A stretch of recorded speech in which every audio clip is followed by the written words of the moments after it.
Hello and thank you for joining us for this special presentation. I'm Miranda Anthesel, and today is a major milestone in Canadian history. This is a live look outside the Senate building in Ottawa, where the installation of Canada's 30th Governor-General will begin very shortly. It's an historic day, as Mary Simon will become the first Indigenous person to take on the role as a Queen's representative in Canada.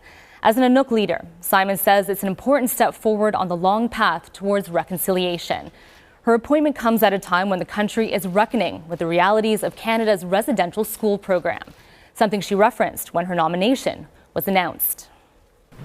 Let me begin by conveying in the strongest possible terms that I am honoured, humbled, and ready to be Canada's first Indigenous Governor-General. I can confidently say that my appointment is a historic and inspirational moment for Canada. Simon takes on the role following former Governor-General Julie Payette, who resigned amid a scathing workplace conduct review. Now, you may be asking yourself, what exactly is a Governor-General and what do they do? While Canada became a country at Confederation back in 1867, our system of government is a constitutional monarchy and a parliamentary democracy. Her Majesty Queen Elizabeth II is Queen of Canada and head of state. The Governor-General is the Queen's representative here, and it's a job that requires many constitutional duties on behalf of the head of the state, not only in Canada, but also abroad. The Governor-General is also responsible for encouraging excellence, bringing Canadians together, and serving as Commander-in-Chief of Canada's Armed Forces. Those are ceremonial aspects of the job, but a Governor-General assumes key roles for the smooth functioning of the federal government, including in our elections. We'll have more on that just ahead. But first, let's take you live to the nation's capital, and that's where today's ceremony will get underway in just about half an hour. Now, for more on what we can expect to see and the rundown of today's events, we're joined now by Mike Armstrong in Ottawa. Good morning, Mike. Good morning. All right, so it's not every day in Canada that we get a new Governor-General. So give us a sense of what's coming up later this morning. Yeah, the ceremony isn't quite going to be what we're used to. It's going to be pared down a little bit, only 44 people total. There are going to be performances, 21 gun salute, things like that. But the day is all about really the three oaths that Mary Simon will be taking. So you have the oath of allegiance, the oath of the office of the Governor-General, Commander-in-Chief of Canada, and the oath of the Keeper of the Great Seal of Canada. The first two oaths are kind of self-explanatory, but that third one slightly less so. The Governor-General is actually entrusted with as the official keeper of what is basically an instrument for putting a seal on documents, state documents, royal proclamations, cabinet minister appointments, things like that. And it's supposed to symbolize, among other things, the will of the crown. So that's one of the things she'll be doing. Following those oaths and the presentation of the Great Seal, there will be an address by the Prime Minister, followed by an address by the Governor-General. And after the conclusion of the ceremony in the Senate chambers, the Governor-General will walk to the National War Memorial. She will lay a wreath at the Tomb of the Unknown Soldier, and then she'll leave for Rideau Hall for a last duty, the inspection of the ceremonial guard, Governor-General's foot guards, and the Grenadier Guards. Busy day. Very busy day. And Mike, you mentioned off the top how this is going to be a pared down ceremony. So how exactly will it be different this year?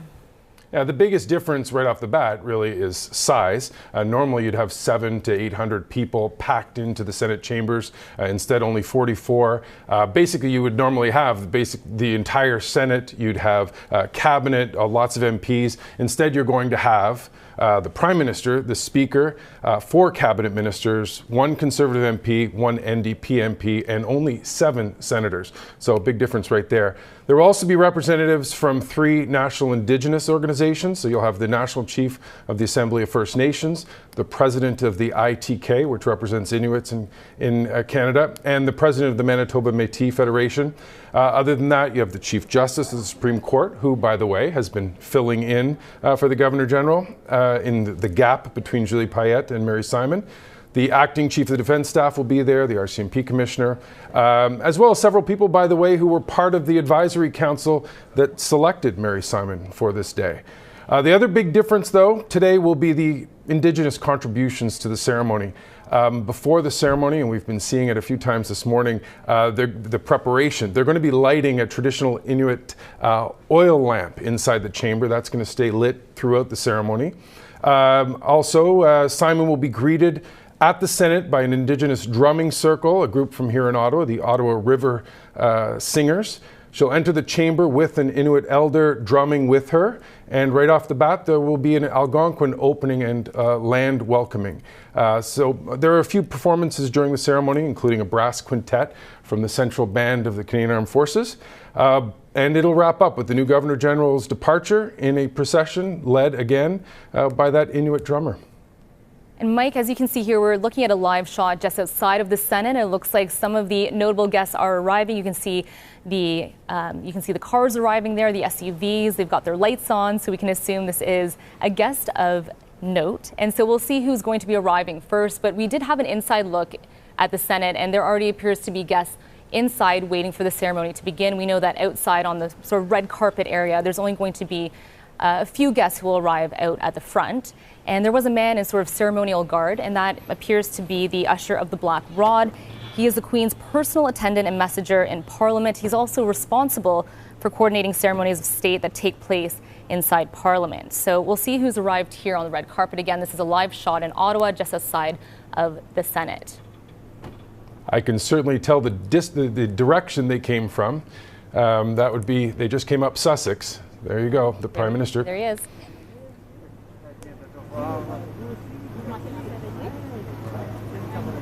So there he is, the Prime Minister Justin Trudeau and his wife Sophie Gregoire Trudeau. So they are the first guests to arrive at the 30th installation of the Governor General here in Canada. Again, this is a live shot in Ottawa. They're now heading into the Senate. There they are greeting another gentleman. I think that may be the Minister of Heritage, who is greeting people before they enter the Senate chamber. So of course, because we are still in the midst of a pandemic, things, as Mike mentioned, look a lot different this year. No one is shaking hands. They're sort of doing the elbow bump. And of course, the guests will be staggered before heading into the ceremony, unlike previous years where there would have been crowds, handshaking. So we don't know if it's going to take a lot longer to go in or perhaps shorter. We'll see. And there you go. There's the Ottawa drumming circle that Mike mentioned as well. And Mike, things are also a little different because there are, I believe, renovations happening at the Senate this year. So this is sort of the temporary Senate chamber that they'll be doing the ceremony inside.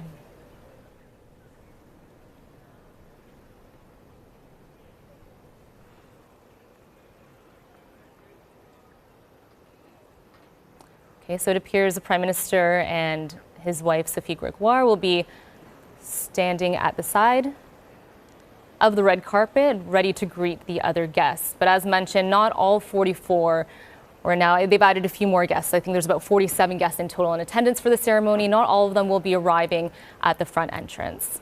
Let's see who's arriving next, though.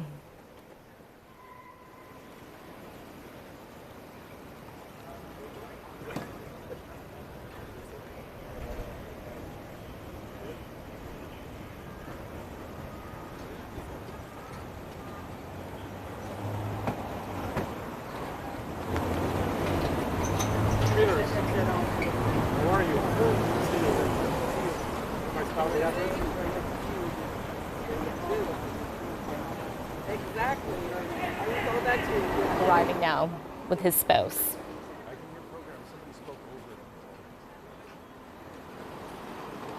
Morning, Member Gold. How are you? Good to see you again.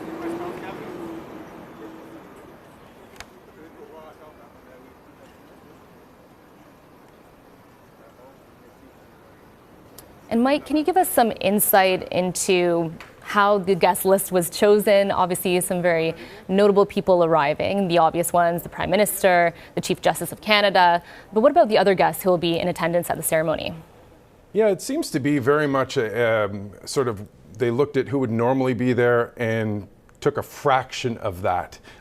So instead of having literally the entire Senate, I believe you've only got 7 senators who will be appearing here.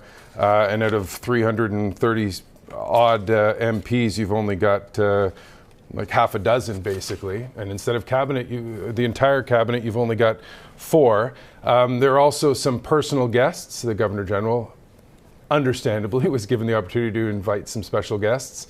And you've got that Indigenous component as well, and the leaders of those 3 important organizations. One of the interesting things when we say there are 44 people there, that does not include the performers and the people that are going to be singing, will be reciting and drumming.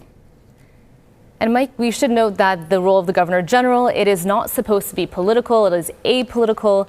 Mary Simon has not filled the role in terms of a political figure before. She has started out her career actually in our field as a journalist, and then she moved on to public service, and she's really dedicated her life to public service. So how exactly did that happen? But before we get to that, there you go, there are people in attendance there cheering for the next Governor General of Canada.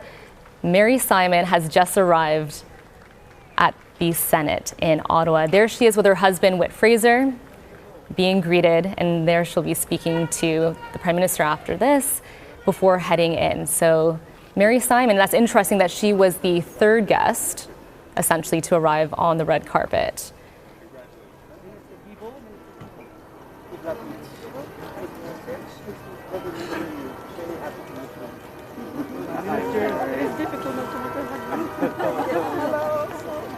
How are you?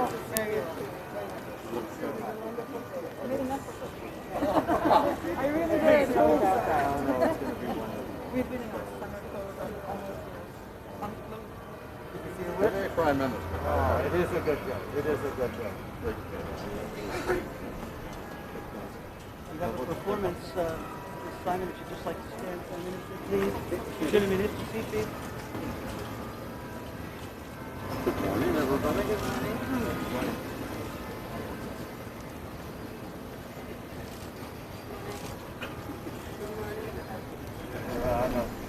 I'm more of a hugger. Yeah, that's the problem. Can't hug it. We'll get it back. We'll get it back.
All right, and that moving performance was by the Ottawa River Singers.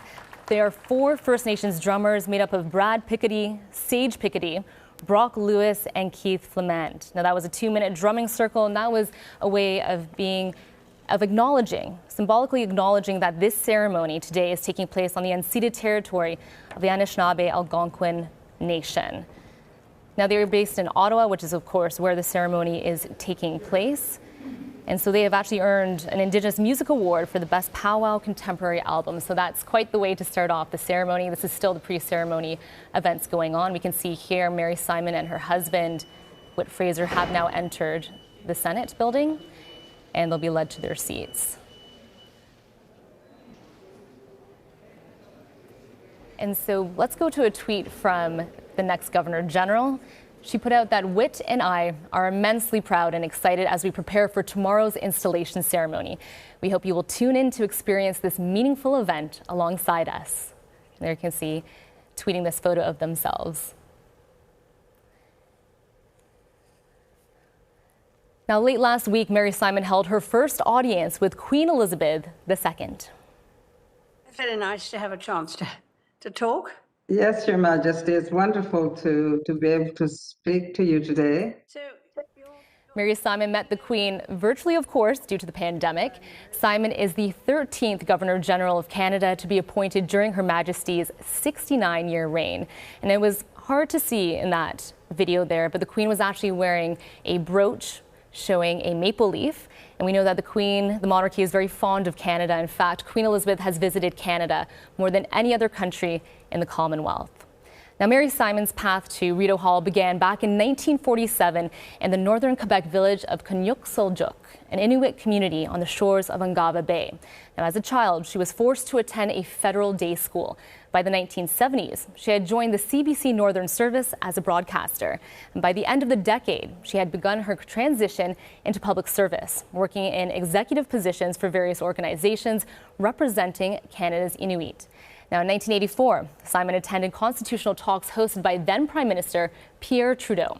In the 90s, the Canadian government would ask Simon to serve as Canada's ambassador for circumpolar affairs and then Canada's ambassador to Denmark, making her the first Inuk to hold an ambassadorial position on behalf of the government of Canada.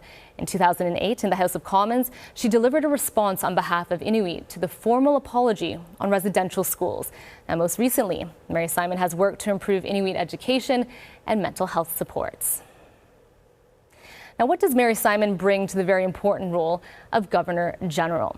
Well, we're going to hear from her in her own words. It's a question that she answered herself earlier this month, introducing herself to Canadians during the announcement of her appointment. My mother was Inuk and my father was from the south, was manager of the local Hudson Bay Company Post. I spent my adolescence in Nunavik, living a very traditional lifestyle. I can relate to all people, no matter where they live, what they hope for, or what they need to overcome. As time passed, my work often took me south. I spent my adult life fighting for Indigenous and human rights, pushing for increased access for health care and access for mental health services, and working hard to build better educational outcomes for our children. During my time as Governor General, I will work every day towards promoting healing and wellness across Canadian society. I see a very bright future for our children and grandchildren if we can start to renew our relationships at the same time respecting the human rights and the atrocities that have happened in the history of Canada. And hopefully we will develop a relationship where this will never happen again. All right, let's get some insight into the kind of leader Mary Simon is. We are joined now by Aluki Kutuk, the president of Nunavut Tungavik Incorporated. The NTI is the organization that ensures that promises made under the Nunavut Agreement are carried out, protecting the land, water, and wildlife. Good morning, Aluki. Thank you for joining us today. Ulako, good morning. I'm very happy to be here. It's such a brilliant, exciting day. Absolutely, it's a momentous occasion. Now, Mary Simon, as we know, is no stranger to being the first Inuk in many categories. So to see a fellow Inuk woman rise to such important and powerful positions, and now for her to be appointed as the next Governor General of Canada, Aluki, what does this mean to the Inuit of Canada? Well, I think on July 6th, when the Prime Minister announced that she was the Governor General designate, the world changed in the sense, for instance, my 7-year-old niece will grow up thinking and knowing that Inuit can become the Governor General and speak Inuktitut while participating in Canadian democracy. On Friday, for instance, a federal minister was in Iqaluit, and an elder said to them, I listened to you on the radio and I watch you on TV. What was not said is that they rely on interpreters. So it changed also in the fact that Inuit elders will be able to listen to a person in high office in their mother tongue, in the language that they prefer to speak. So I think it's incredible. And Aluki, it's wonderful to hear about younger generations now being able to look up to Mary Simon as a role model, as inspiration, but you have actually known her to be someone very inspirational for decades. So tell us about the first time when you met her. Yes, of course. Mary Simon is no stranger to Inuit. We see her on TV. We hear about all the incredible work she does. Many years ago, I was working as a summer student at Inuit Tapiri Kanatami, and I had gone to a meeting when she was very much involved in the creation of the Arctic Council. And I remember seeing her in the distance and realizing that I too could one day become an ambassador. And from that moment, I knew the horizon of possibilities was expanded. And I think the recent announcement expanded it even further for other young Inuit. So Luki, I want to ask you, what was your reaction when you heard that she was going to be the next Governor General of Canada? How did that make you feel? Very proud. I kept crying all day long, and I think the part that stuck out to me most was when she spoke about how she was going to conduct her responsibilities as the Governor General in both official languages of Canada as well as Inuktitut. And I think from there I felt like we were being validated as Inuit. We know how hard and important it is for us to be able to speak our own language, and to have that validated was extremely important for us. And Aluki, you touched upon the language of Inuktitut. So when Simon accepted the position of GG, she actually opened up her speech by speaking in her native tongue. So what exactly did she say? And again, how did that make you feel to hear Inuktitut being spoken on such a national level, and for her to say that, yes, going forward, we are going to have services and ceremonies in this language that is so important to the Inuit of Canada? Well, I think it was really important to hear it on the national platform, to hear Inuktitut spoken. There's quite a few, actually I'm from Nunavut, which is the newest jurisdiction of Canada. And the public majority homogeneously speak Inuktitut as the first language, as the preferred language. When you look at the 2016 census, both French and English are minority languages in this Canadian jurisdiction. And so listening to Mary Simon on July 6th talking about her new role, I was very encouraged, and I thought that maybe this will be an opportunity for other Canadians to have a better perspective and better understanding of the linguistic, multilingual Indigenous languages across this nation, and Inuktitut in particular. All right, thank you so much, Aluki. We'll come back to you a little later on in the broadcast. Let's go now to where we're seeing the Prime Minister and the next Governor General take the podium. And my apologies, this was earlier on July 6th when she accepted the appointment. So Aluki, I'm going to bring you back because, like I said, you've known her for decades. Your first impression, you've explained what she means to you, Mary Simon. But do you have any moments or stories about Mary that you could share with us that Canadians would be interested in knowing about? Well, I think something that would be very impactful is that Mary Simon has been working in so many broad issues that have a positive impact on the Arctic. But most recently, and I think it touches upon so many of us as Inuit, is that she had recently, in 2017 or 2018, she had lost her niece who had taken their own life. And so she had started a petition in Nunavik in northern Quebec, calling upon the Quebec government as well as Canada to address the suicide crisis that we have across Inuit Nunangat.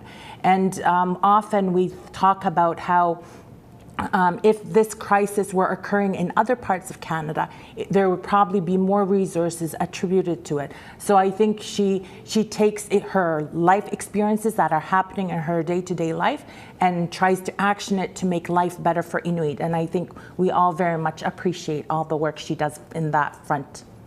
And so that's a very personal, touching story that you mentioned there of her losing her niece to suicide and having, she's trying to advocate for better mental health supports, and she has always been an advocate of education as well for Inuit youth. What kind of leadership skills do you think she brings to the table as she heads into this new role as Governor General? And do you think those will still continue to be at the foremost of her platform and wanting to push for those things? She has certainly put a lot of focus on education. Inuit formal education is really important, and we need to start increasing the number of Inuit who graduate from the formal education system. And she was the chairperson for the National Inuit Committee on Education. But having said that, she's played many important roles internationally and is well known as Inuit. We're a circumpolar people. So as a people, we transcend international boundaries, and she's played a pivotal role as a diplomat to bring individuals and countries from different parts of the world together to create Arctic Council. So I think her ability to be very solutions oriented and focused on how she can move things forward has been very beneficial to many of us, not only within Canada. Now, Luki, you just mentioned just a few of her many accomplishments. I don't think we have enough time this morning to talk about all of them, but we'll get back to you. That's Luki Kotuk in Ottawa. Thank you so much for your insights so far. Like I said, we'll come back to you throughout the coverage today. Now, Simon has had many significant moments play out on Parliament Hill, and one of those was back in 2008 during the historic apology to those who were sent to residential schools. Simon was the head of the ITK, the group representing Canada's Inuit. Now, she spoke to Parliament and Canadians, and also quite directly to then Prime Minister Stephen Harper, who issued the apology for the role the Canadian government played in the policy of assimilation, as well as the harm it caused. And Mr. Prime Minister, I have to face you to say this because it comes from the bottom of my heart. It took great courage for you to express your sorrow and apology to our people, to the Inuit, to First Nations, and to Métis. And we thank you for it. Very much. Let us not be lulled into an impression that when the sun rises tomorrow morning, the pain and scars will miraculously be gone. They won't. But a new day has dawned, a new day heralded by a commitment to reconciliation and building a new relationship with Inuit, Métis, and First Nations. Let us now join forces with a common goal of working together to ensure that this apology opens the door to a new chapter in our lives as Aboriginal peoples and in our place in Canada. All right, and the procession into the Senate will begin shortly. But first, Mike, let's bring you back in. You're in Ottawa. It is striking. That apology that we just heard was 13 years ago, but Mary Simon touched on themes then that remain very relevant today. So one could actually see the appointment of Mary Simon is in itself a message, a sign of perhaps reconciliation between the Crown and the Indigenous people who were here before Canada even existed. So what has been the reaction of those communities? Yeah, there was a huge outpouring of optimism, which I believe you heard from your guest moments ago, who described herself as crying all day long. There have also been a lot of people who said this was long overdue, actually. Most provinces in Canada have had a lieutenant governor who came from, so a representative of the Crown, who came from one of the Indigenous communities. BC, Alberta, Saskatchewan, Ontario, New Brunswick all had lieutenants governors from First Nations. Manitoba had one who was Métis. So there was a really, the Makivik Corporation, which represents the Inuit in Quebec, said this was an important message to the nation, but also to the international community, which is an interesting way to look at it. And some have made an interesting point that reaching this position may be inspirational. She may be a role model for young girls and women in the Inuit community, but she really has been a role model already, as your guest was mentioning, for a long time. They've known her in that community. She's been a role model for quite a while now. All right, so Mike, talk a little bit about the timing of the appointment, of selecting Mary Simon to be the GG at this moment in Canadian history. There's been a bit of skepticism from some, actually, the fear that this appointment could be about symbolism verging on almost tokenism, especially since it comes just before an expected election call. Some have said that Mike, this sort of makes it seem... Mike, I'm just going to interrupt you for one moment. We just want to make note that the procession is starting. So what's happening here is that the usher of the Black Rod, he is leading the Prime Minister along with the Administrative Government of Canada, the Chief Justice, Richard and Wagner, and the Governor General designate into the Senate chamber. And so at this time, what we're going to be hearing is an Inuit drummer, Elder David Sukok, will be playing a traditional Inuit drum song from inside the chamber here. Now, David Sukok was born on the northern part of the Newelton Lake in Nunavut and has had a long career in education. And so he is Elder David Sukok. We have noticed so far with the ceremony, of course, there has been a heavy focus on Inuit culture, incorporating, of course, the next Governor General's culture into all of this. So it'll be interesting to hear from her as well, if she will be commenting on the ceremony and all these touches and what it means to her. So as you can see, there's Mary Simon, the 30th Governor General of Canada, with her husband Whit Fraser walking into the Senate, about to be sworn in.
Please be seated. Veuillez vous asseoir.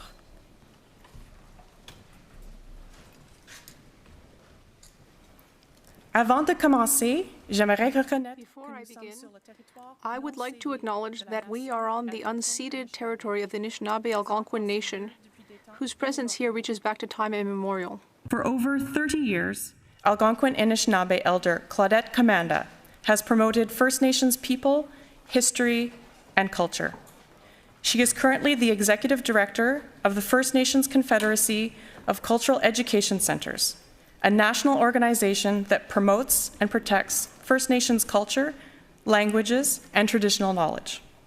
I now invite Elder Commanda to offer words of welcome and to officially open today's ceremony. Elder Commanda.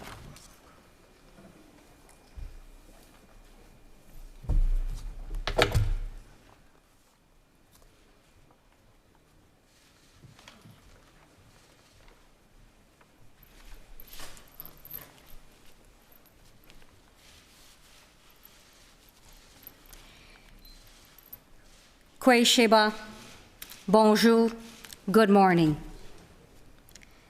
Elders, Indigenous leaders, Prime Minister Trudeau, Mrs. Trudeau, Chief Justice, Governor General Designate,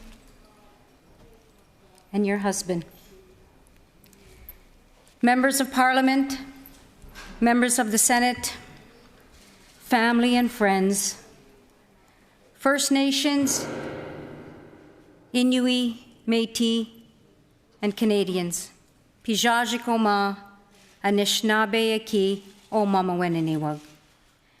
Bienvenue au territoire non cédé de mes ancêtres, of my ancestors, our people, the Algonquin Nation. Governor General Designate Mary Simon.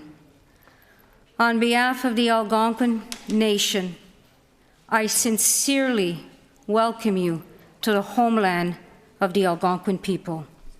We greet you with kindness and love as our relative. Madame Simon, je vous Ms. Simon, offre une prière. I offer a prayer for May you. the Creator and our ancestors bless you every day in your responsibilities as the new Governor General, with strength mashkawiziwin, wisdom nibakawin, and good health mino pimadzwin. Le 26 juillet 2021, c'est un 2021 jour pour nouvelle histoire. is a historic day. Merci, Créateur, pour Thank you, notre Creator, leader, Mary for Simon. our leader, Mary Simon. We thank the Creator for everything good. I call on the words of my late grandfather, William Commanda: one mind, one heart, one determination. In essence, Miss Simon, your focus on reconciliation, education, wellness, and youth is the one mind, the one heart, and the one determination for a brighter Canada.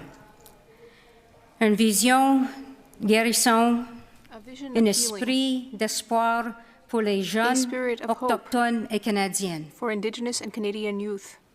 A vision of healing, a spirit of hope for Indigenous and Canadian youth.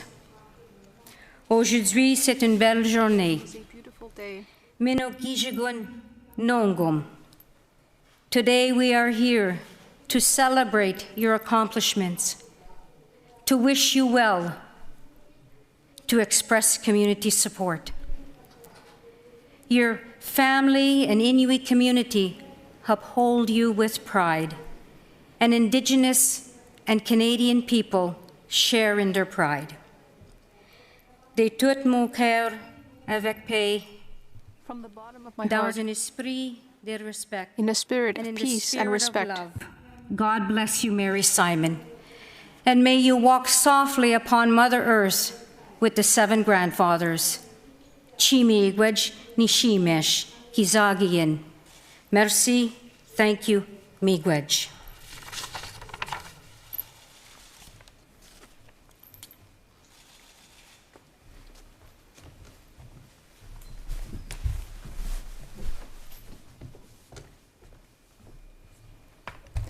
Merci, Madame Commanda, pour vos sages paroles. Thank you, Elder Commanda, for your wise words and your welcome. Originaire de Salouit, Hailing from Salouit in Nunavut and now based in Montreal, Elisa P. has become an ambassador for Inuit culture, which she expresses with passion and depth of feeling. The song Arnak, which she will sing today, is a tribute to the strength of women. Please welcome Elisa P.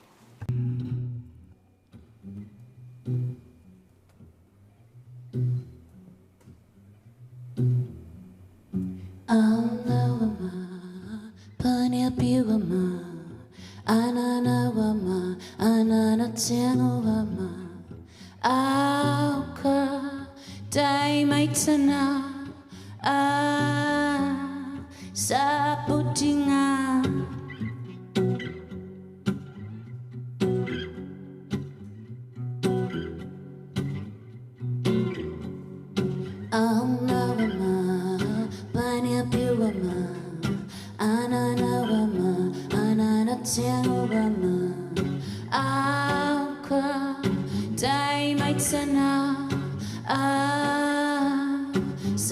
sabutinga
I would now like to take a moment to explain a tradition that was carried out before the ceremony began, the lighting of the hulik, the traditional Inuit lamp. Made of soapstone, the hulik is used in the Arctic to bring light and warmth traditionally to the home. Traditionnellement, c'est aux femmes que revient la Traditionally, tâche de s'occuper du women hulik. have been responsible for tending to the hulik. Et spirituellement, Symbolically and le hulik allumé spiritually, ici aujourd'hui the hulik lit here today honors the strength of Inuit families and acknowledges the deep and personal responsibility that Mary May Simon will take on today. Sally Webster is an Inuk elder from Baker Lake, Nunavut. A longtime friend of Mary Simon, she brings with her today the pride, support, and respect of Inuit for Ms. Simon's installation as Governor General of Canada. Elder Sally Webster is assisted today by Tuni Julie Kutu Sharello. Merci à vous deux d'être ici. Thank you both for being here with us today. Depuis la Confédération en 1867, la fonction de gouverneur général. Since Confederation in 1867, the role of the Governor General has evolved significantly. The letters patent of 1947, signed by King George VI, redefined the Governor General's powers. Since then, the Governor General has duly performed the duties of head of state, both in Canada and abroad. In accordance with the letters patent, the Governor General is the Commander-in-Chief of Canada. The letters patent require that the description of this position be read publicly when a new Governor General is sworn in. I now invite the Secretary to the Governor General to read the commission signed by Her Majesty Queen Elizabeth II, Queen of Canada.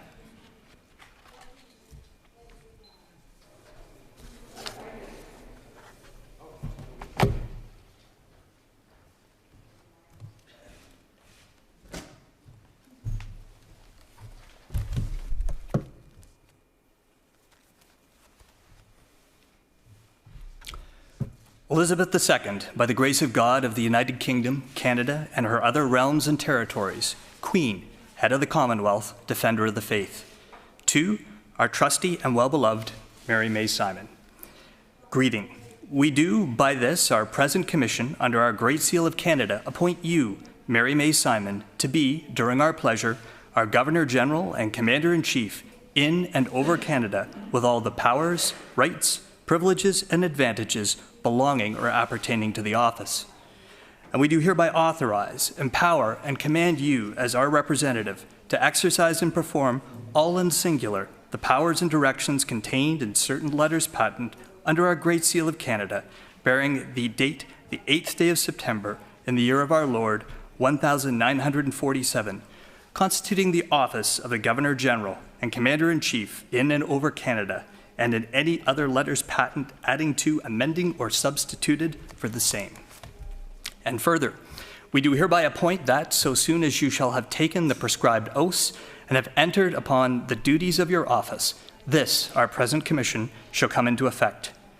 And we do hereby command, all in singular, our officers, ministers, and loving subjects in Canada, and all others whom these presents may concern, to take due notice hereof, and to give their ready obedience accordingly.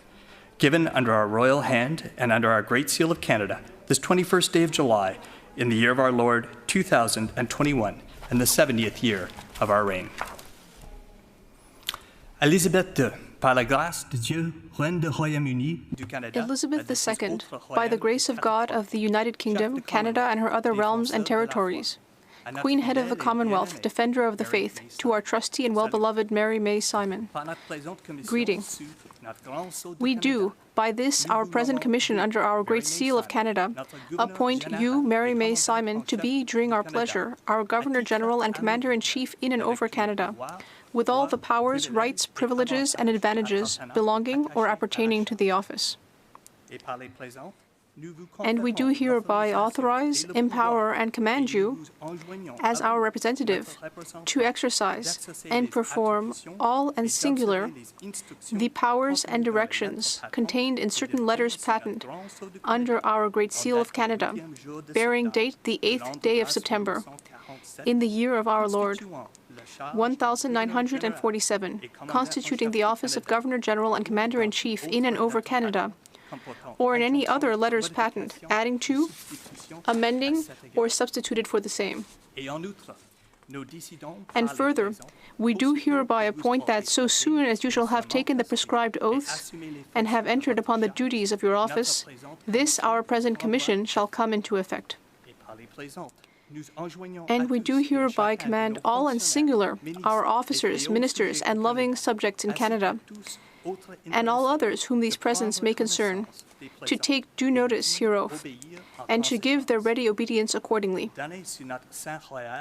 Given under our royal hand and under our Great Seal of Canada, this 21st day of July, in the year of our Lord 2021, and in the 70th year of our reign.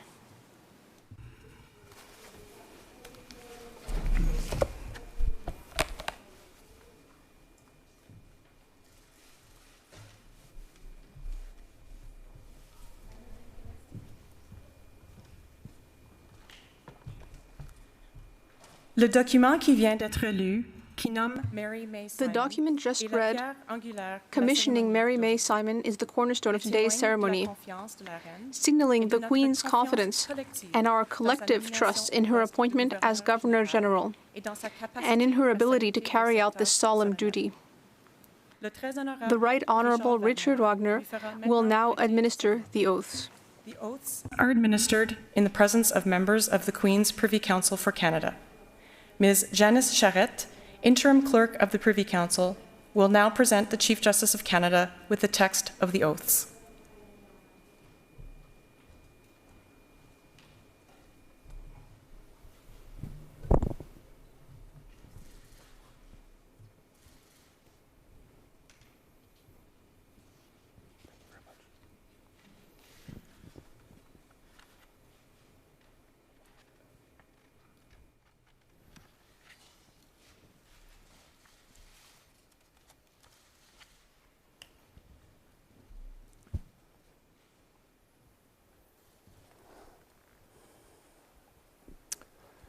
Do you, Mary May Simon, swear that you will be faithful and bear true allegiance to Her Majesty Queen Elizabeth II, Queen of Canada, her heirs and successors? I do. So help you God. Vous, Mary May Simon, Do you, Mary May Simon, swear that you will be faithful and bear true allegiance to Her Majesty Queen Elizabeth II, Queen of Canada, her heirs and successors? Oui, je le jure. I do. ainsi Dieu vous soit en aide. So help you God. Do you swear that you will well and truly serve Her Majesty Queen Elizabeth II in the office of Governor General and Commander-in-Chief of Canada, and duly and impartially administer justice therein? I do. So help you God. Jurez-vous de servir fidèlement et loyalement Do you swear that you will well and truly serve Her Majesty Queen Elizabeth II in the office of Governor General and Commander-in-Chief of Canada, and duly and impartially administer justice therein? Oui, je le jure. I do. So help you God. Do you swear that you will well and truly serve Her Majesty the Queen Elizabeth II in the office of Keeper of the Great Seal of Canada? I do. So help you God. Jurez-vous de servir fidèlement et Do you loyalement swear Sa that you Majesté will la well Reine and Élisabeth truly II serve Her Majesty en Queen qualité Elizabeth de II garde du Grand in the Sceau office du of Keeper of the Great Seal of Canada? Oui, je le jure. I do. Canada? Ainsi Dieu vous soit en aide. So help you God.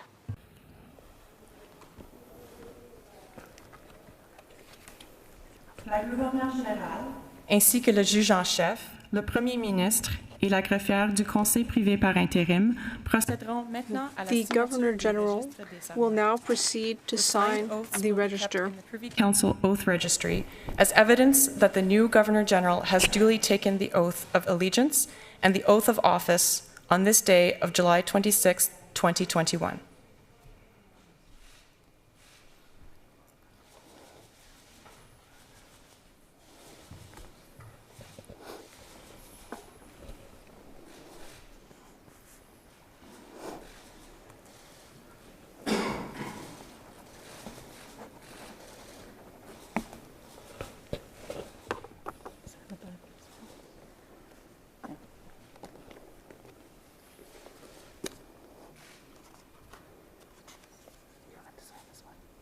You don't have to sign this one. Okay.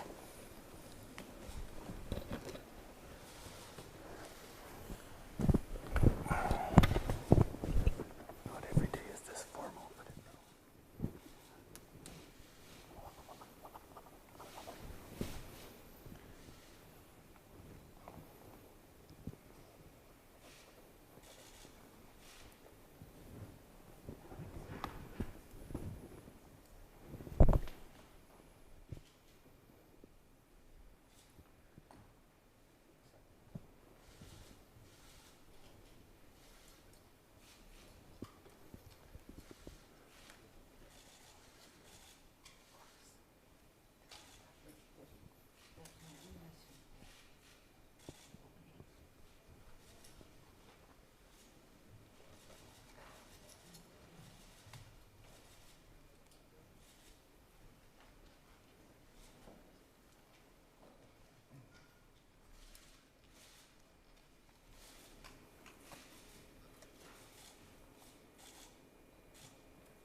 Congratulations, Excellencies. Please rise. Veuillez vous lever. Distingués invités, Honored guests, Canadians, l'honneur I am honored to introduce the Governor General of Canada, the Right Honourable Mary May Simon.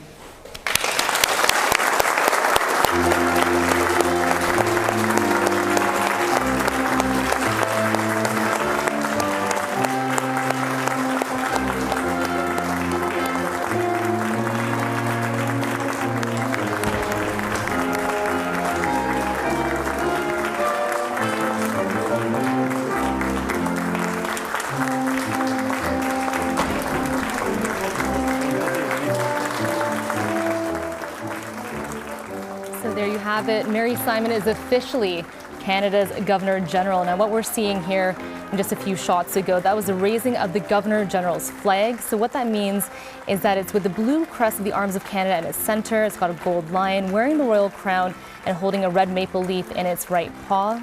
That flag was approved by Her Majesty Queen Elizabeth II on February 23rd, 1981, and it's followed the same general pattern ever since 1931. Now, the Governor General's flag, which we can see here, takes precedence over all flags in Canada except Her Majesty the Queen's official flag. This now is a 21-gun salute, and we are seeing this being done by a contingent of the 30th Field Artillery Regiment. They will have 4 guns firing each round 10 seconds apart over the next 3 minutes, and this is taking place on Canal Drive, right by Parliament Hill.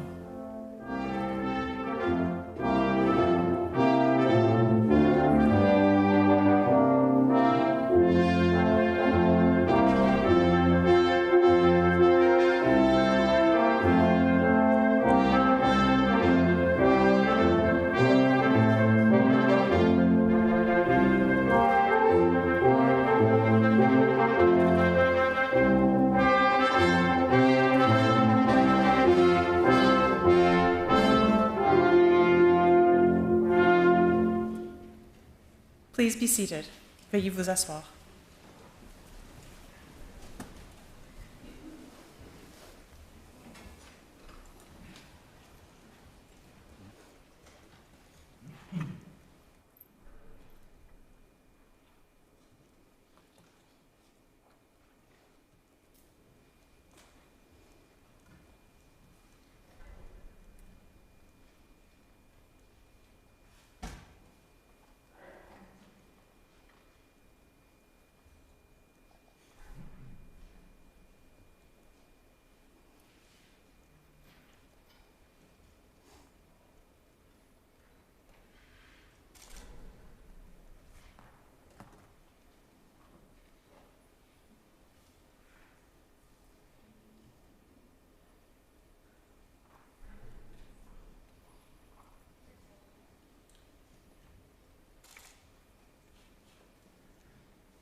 So next we're going to hear from another artist. It's going to be Audrina Touraine, who will be performing her song En plein cœur Mai, which means the center of May, the heart of May rather.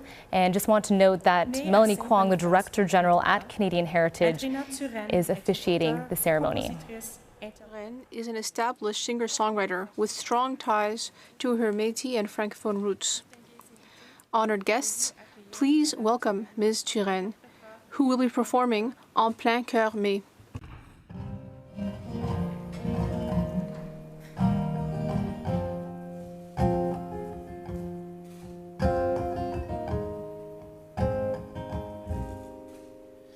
C'est en plein cœur du mois de mai, sur la rivière Saskatchewan, que les gens libres, les bois brûlés, pour se défendre, ont pris les armes. En plein cœur mai, quand tout fleurit, aux abords de la Saskatchewan, sang rouge métis tache la prairie, où devait pousser froid blé avoine. En plein cœur mai, 100 ans plus tard, du sang versé par les gardes. Moi le métis m'en souviens encore, aux abords de la Saskatchewan, aux abords de la Saskatchewan, en plein cœur mai, on prit nos armes. On s'est battu contre les Gardens sur la rivière Saskatchewan. Ouh.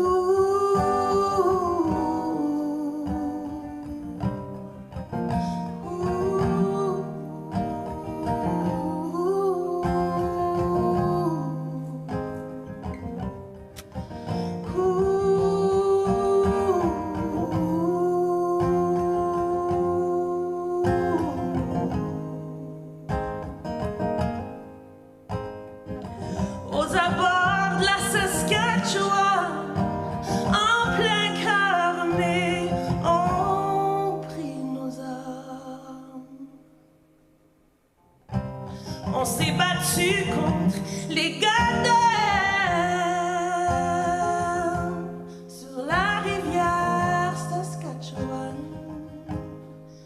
L'histoire est en écriture, on démonte les clôtures, on se tourne vers le soleil et le futur. L'histoire s'écrit au présent, ne perdons plus un moment. Tout ce qu'on crée, on le donne aux enfants.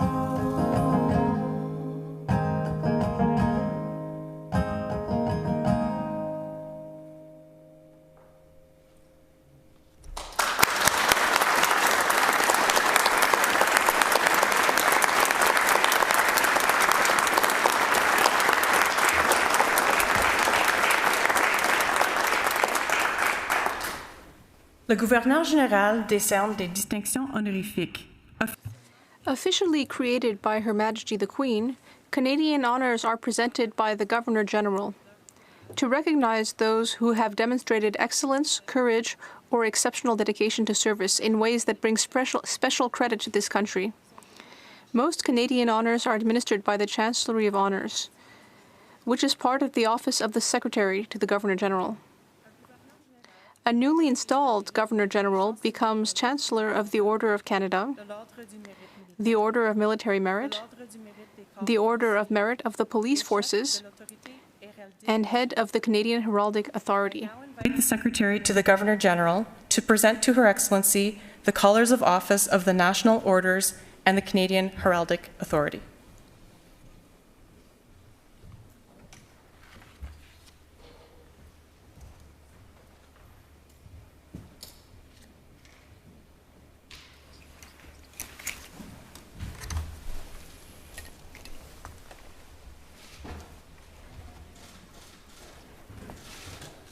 The collar of the Chancellor of the Order of Canada,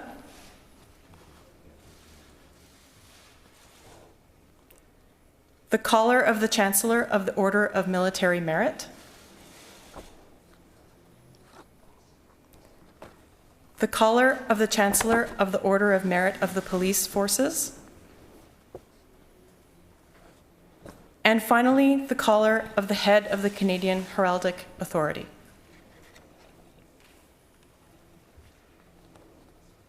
I am honored to accept these collars. Je suis honoré d'accepter ces colliers. To accept these collars.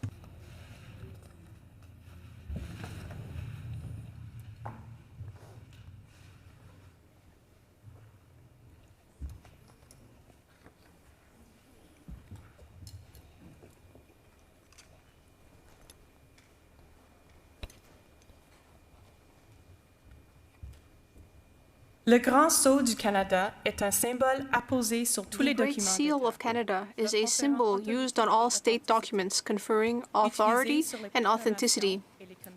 Used on proclamations and commissions, it provides the formal sanction of the Crown to all state documents. The current seal dates back to the beginning of the reign of Elizabeth II, Queen of Canada. I now invite the Registrar General of Canada, the Honourable François-Philippe Champagne, to present the Governor-General with the Great Seal of Canada. Mr. Champagne is accompanied by the Deputy Registrar General, Mr. Simon Kennedy.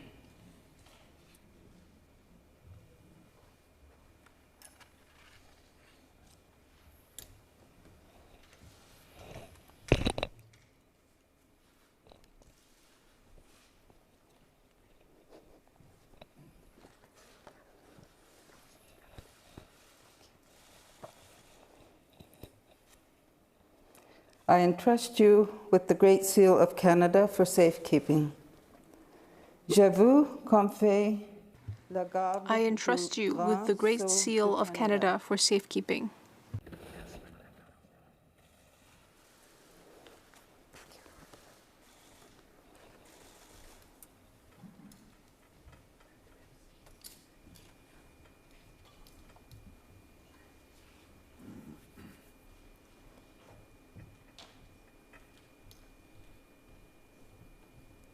Singer-songwriter Tim Baker, a proud Newfoundlander and principal songwriter and lead vocalist of the multi-award-winning band Hey Rosetta, will now perform one of his solo songs, Songbirds, which highlights themes of freedom and confidence.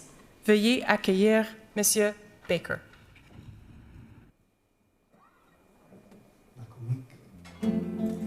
Merci tout le monde.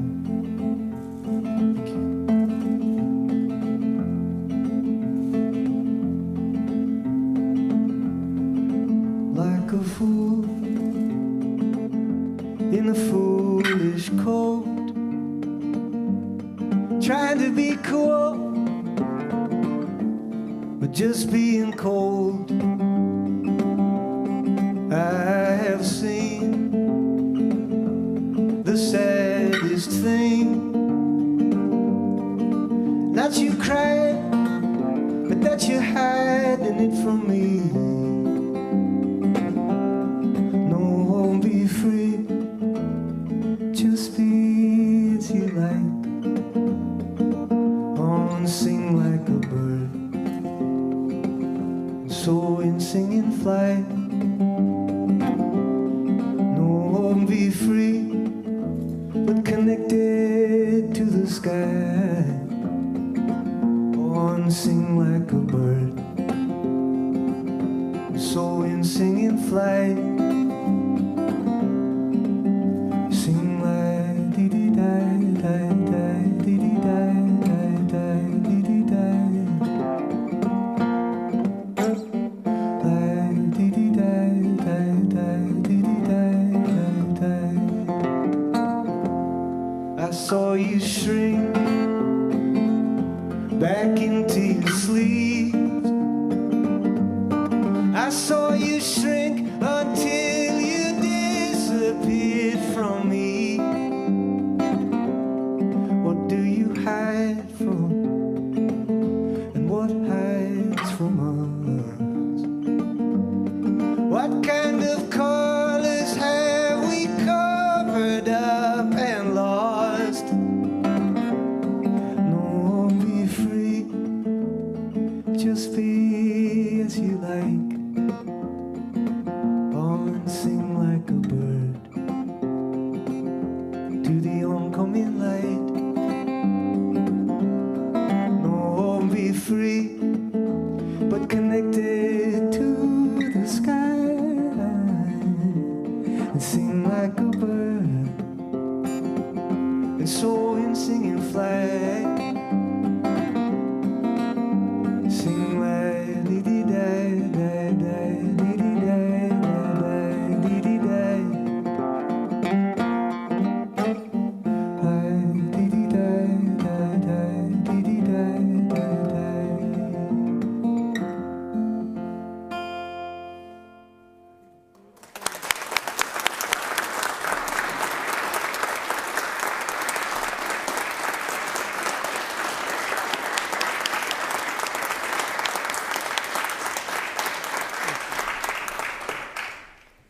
Honored guests, the Prime Minister of Canada, le Premier Ministre du Canada, le très honorable Justin. The Prime Minister of Canada, the Right Honourable Justin Trudeau.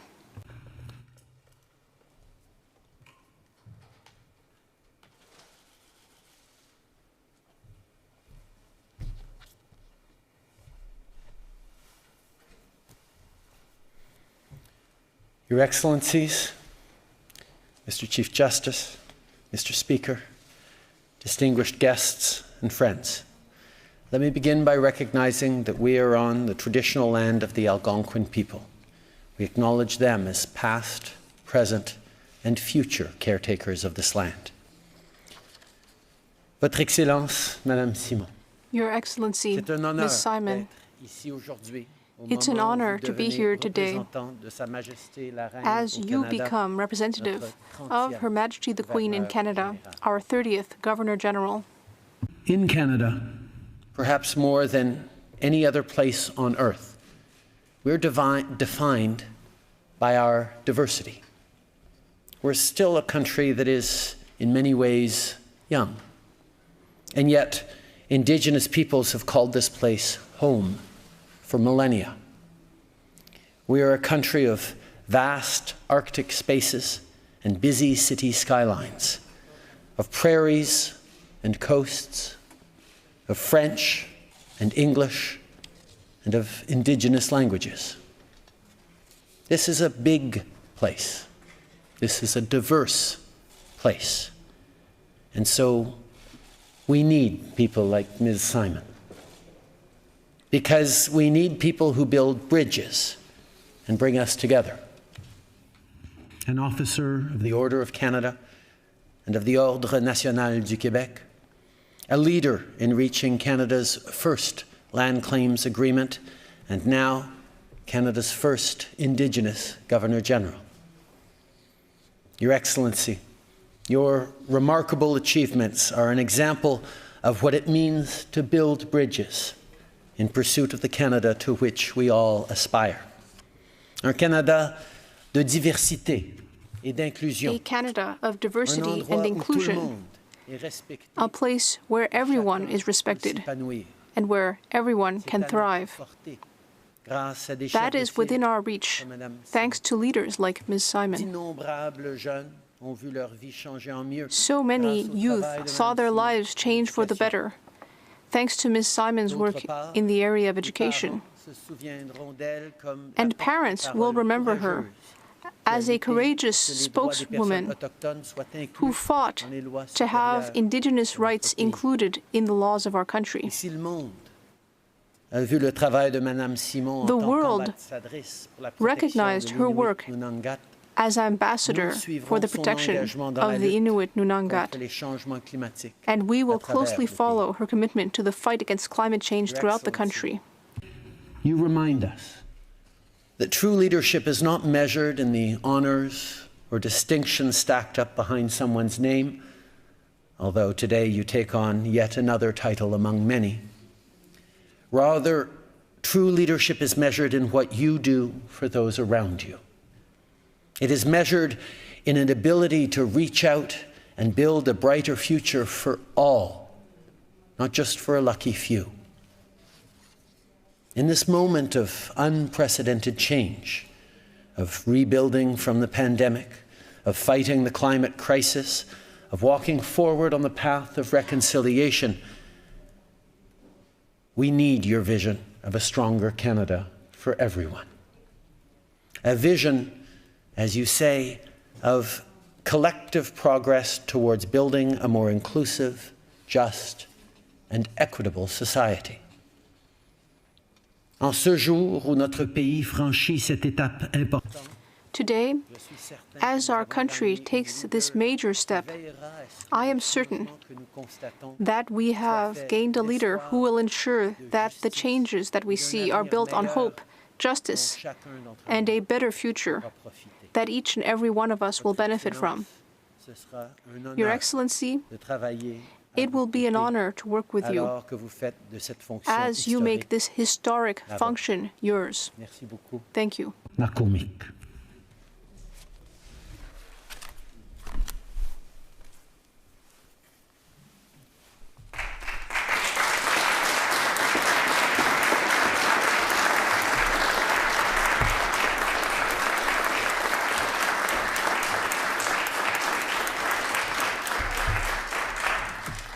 Merci, Monsieur le Premier ministre. Thank you, Prime Minister. Maintenant, écoutons. Now, let's listen to Ima l'Espoir, a song from Edith Butler, Angèle, Arsenault, and Lise Aubu. The musical piece will be performed by a rising star with a promising future. She conquered the hearts of many Canadians with her sparkling voice and personality earlier this year. Please welcome Lunou Zucchini.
l'hiver sera payé. Je vois déjà venir la fête du côté de la vie. L'espoir à nos fenêtres, l'espoir qu'un jour peut-être le soleil pourra se lever du côté de la liberté.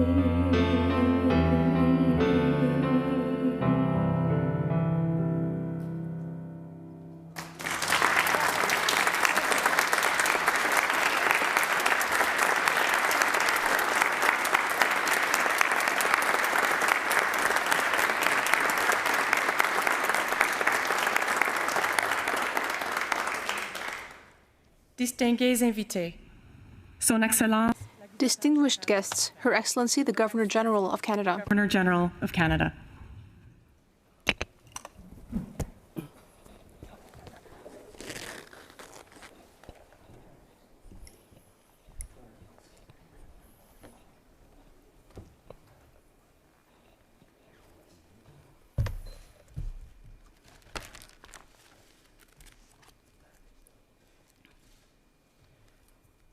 Unnusakut. Good afternoon, or it's still morning. Good morning. Unnasekut. With great respect, I would like to acknowledge that today we are standing on the unceded territory of the Algonquin Anishinaabe people, who have lived and cared for this part of the world for thousands of years. Prime Minister Trudeau, thank you for your faith in me and for your commitment to reconciliation. I am honored, humbled, and ready to be Canada's first Indigenous Governor General. Je suis honorée et c'est avec humilité I am honored, que je suis prête humbled, à devenir le premier and ready Governor Général to be Canada's first Indigenous Governor General. I am grateful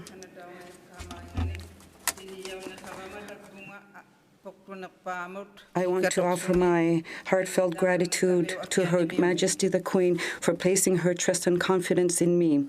I know she has an abiding love for this magnificent country. Where we gather here today is of enormous significance to me. 39 years ago, when this was the Government Conference Centre, I worked with other Indigenous leaders and First Ministers to have our rights affirmed in the Constitution of Canada. That moment made this one possible. Where we gather today is of enormous significance to me. 39 years ago, when this was the Government Conference Centre, I worked with other Indigenous leaders and First Ministers to have our rights affirmed in the Constitution of Canada, right in this very building. I also wanted to offer my heartfelt gratitude to Her Majesty the Queen for placing her trust and confidence in me. I know she has an abiding love for this magnificent country. And to my family, thank you to my husband, Whit, to my children, Richard, Lewis, and Carol, and to my stepchildren, Rhonda, Diane, and Whitney, and to my siblings, of course, all my grandchildren and great-grandchildren. All of you have given me strength, purpose, love, and inspiration over the course of my life.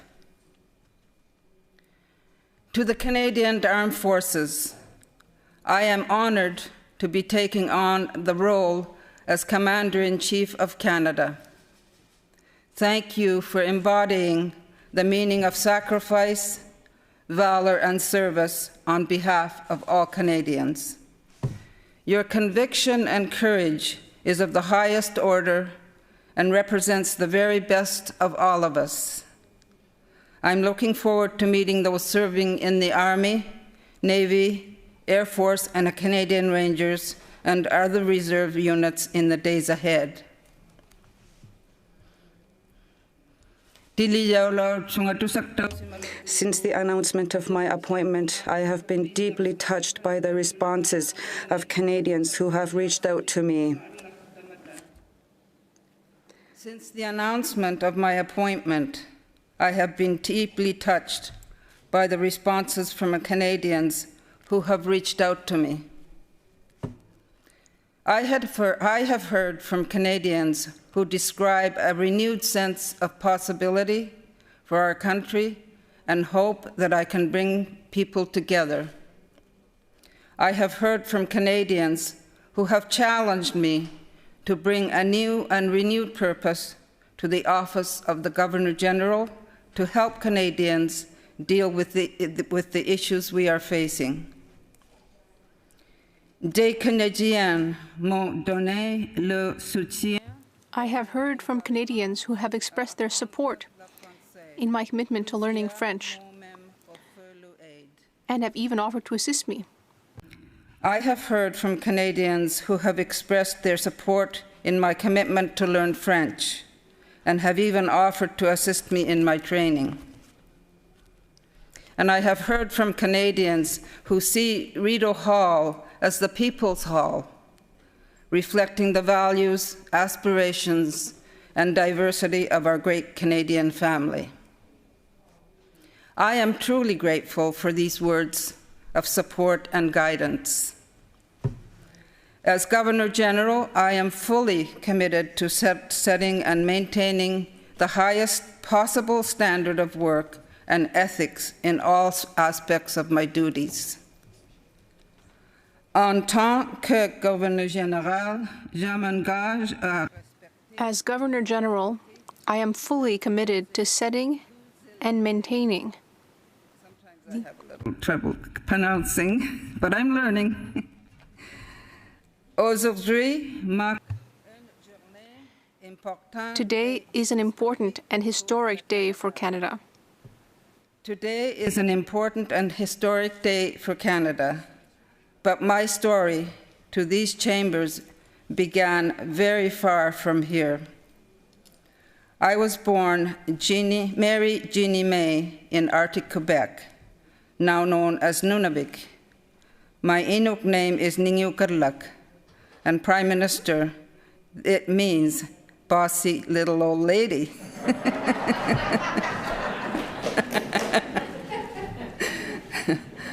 I spent my adolescence in Nunavik, living a very traditional lifestyle with my parents.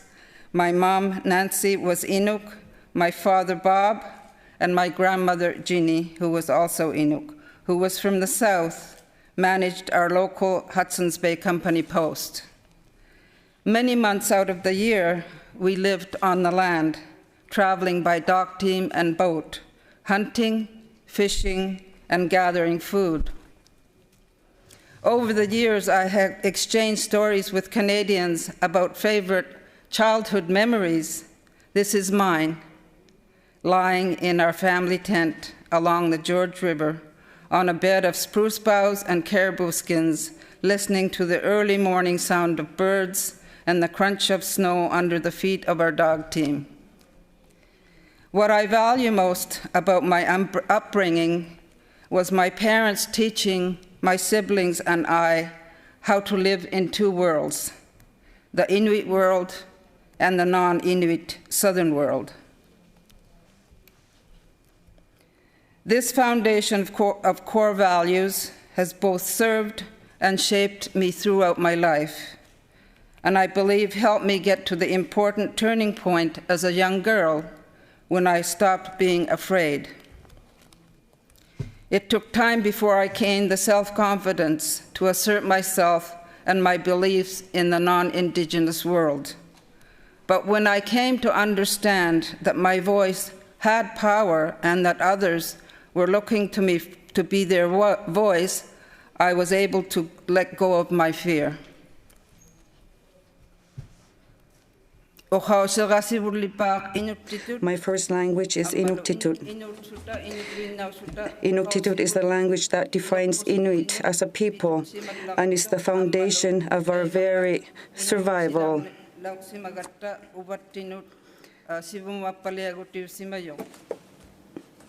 My first language, Inuktitut, is the language that defines Inuit as a people and is the foundation of our very survival. My second language, English, became a gateway to the world beyond.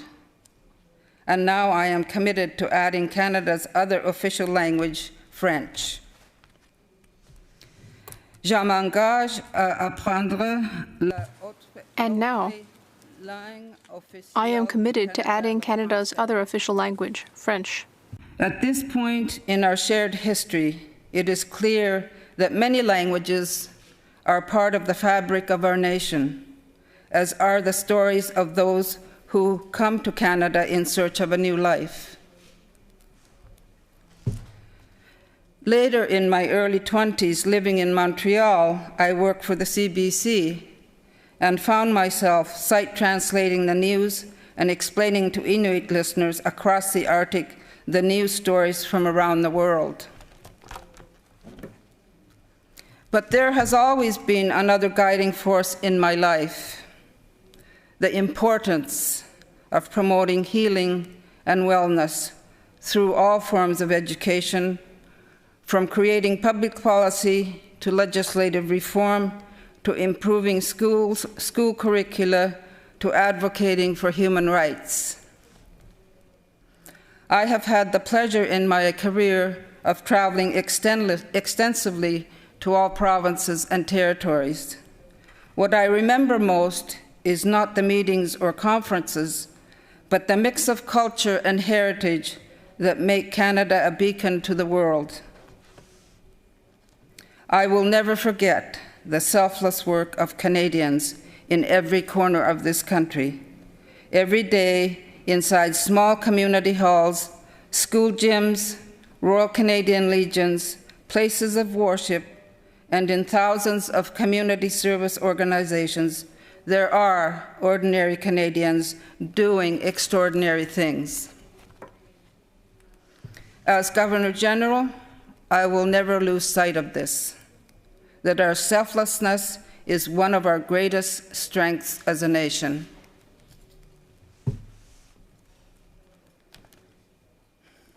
Canada is an Arctic nation. Our Arctic is one of the most unique places on the planet.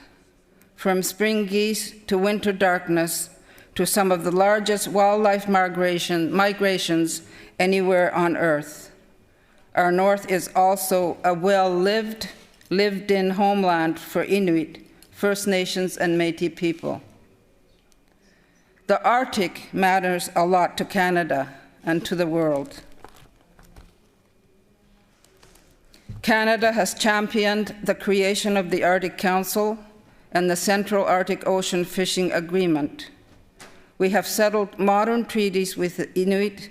We have passed the Arctic Waters Pollution Prevention Act to assure sovereignty over the Northwest Passage and develop a circumpolar dimension to the foreign policy, which recognizes that human security must include environmental security.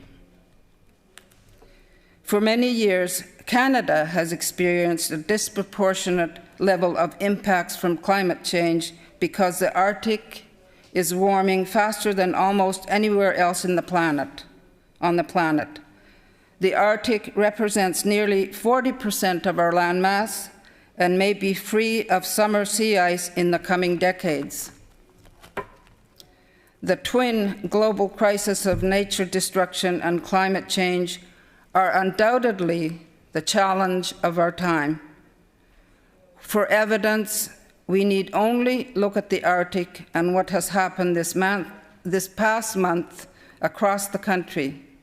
The devastating impacts of forest fires, prolonged droughts, and record heat waves. I believe that in order to have a healthy future, we must reset our thinking to understand that nature contains and creates our climate. Our climate allows society to be possible, and within our society is our economy.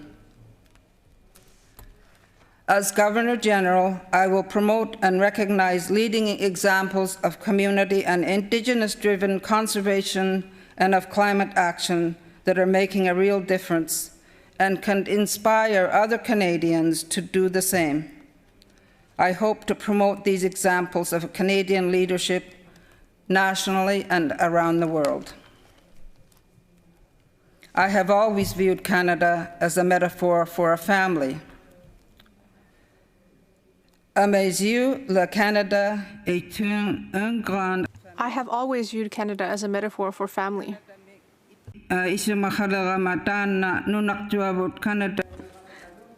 members of our large and diverse Canadian family, we have to replace the hurt with hope and find the grace and humility to stand together and move towards a more just and equitable future. We have to replace the hurt with hope and find the grace and humility to stand together and move towards a more just and equitable future.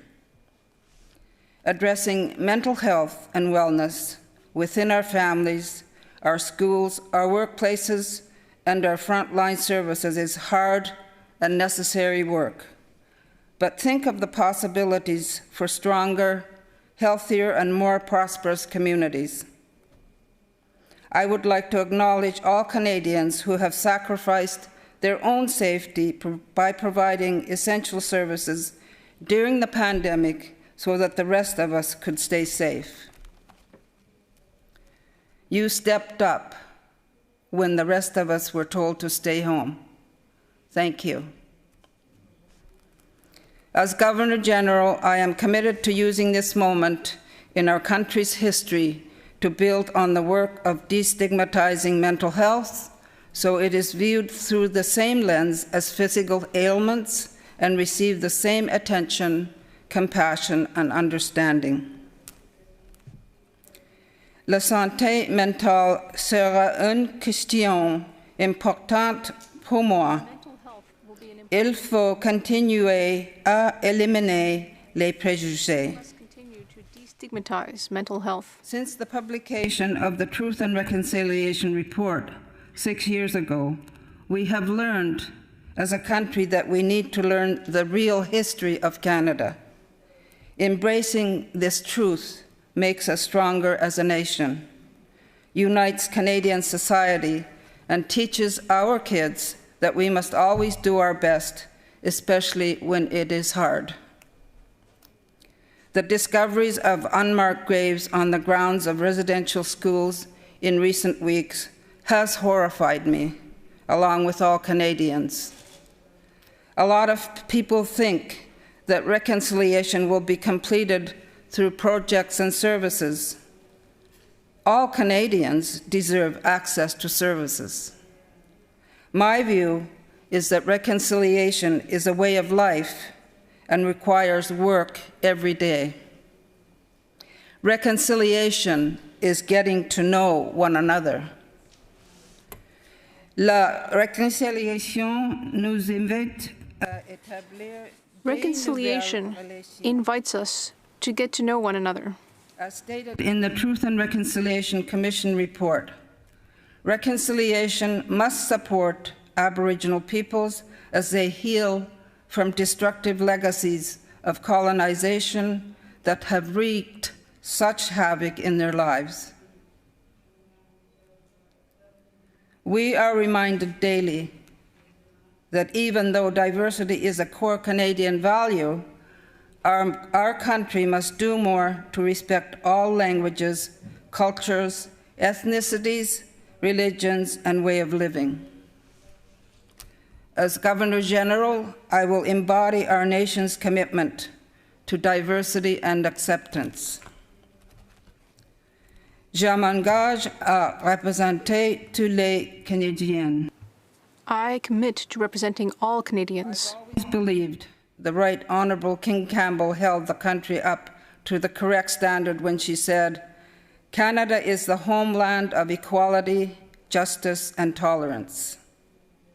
Recognizing that 1/5 of all Canadians were born somewhere else, it is more important than ever to make sure we live up to this commitment.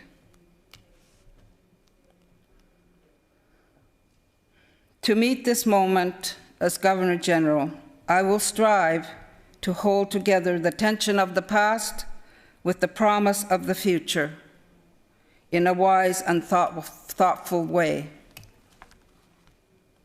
Our society must recognize together our moments of regret alongside those that give us pride, because it creates space for healing, acceptance, and the rebuilding of trust.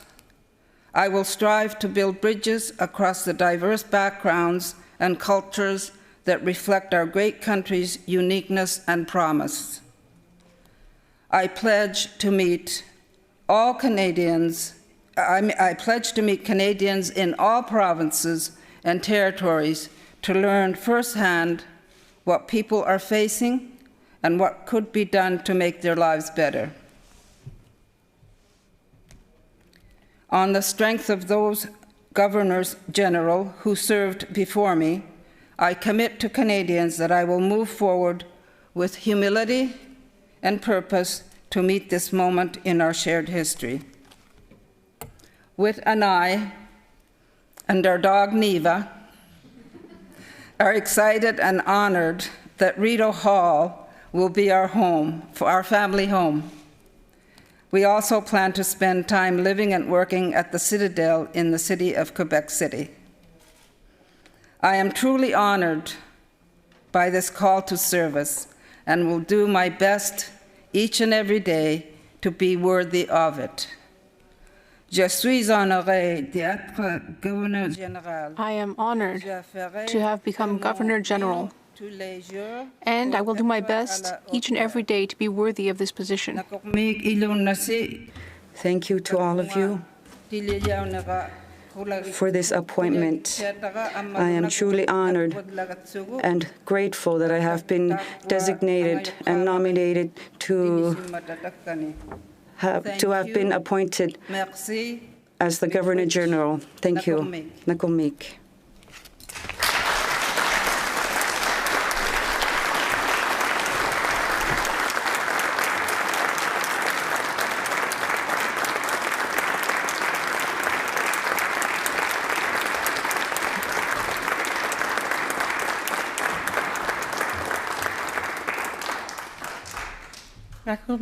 Thank you, Your Excellency.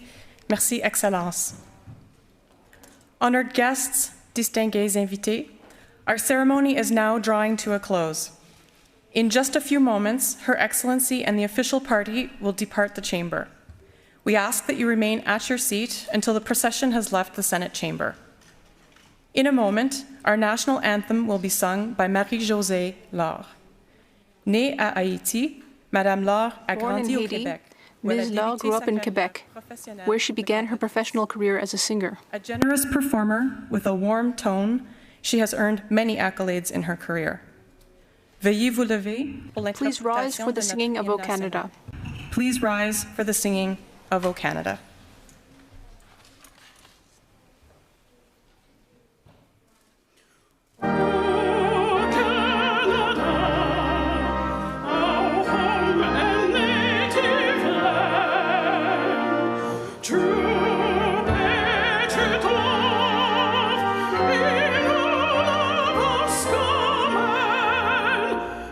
Tomba se porte de guerre, il se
So this is the recessional exit. There you see Canada's newly appointed Governor General Mary Simon, followed by her husband Whit Fraser, Sophie Gregoire Trudeau, and the Prime Minister Justin Trudeau. The ceremony inside the Senate has concluded.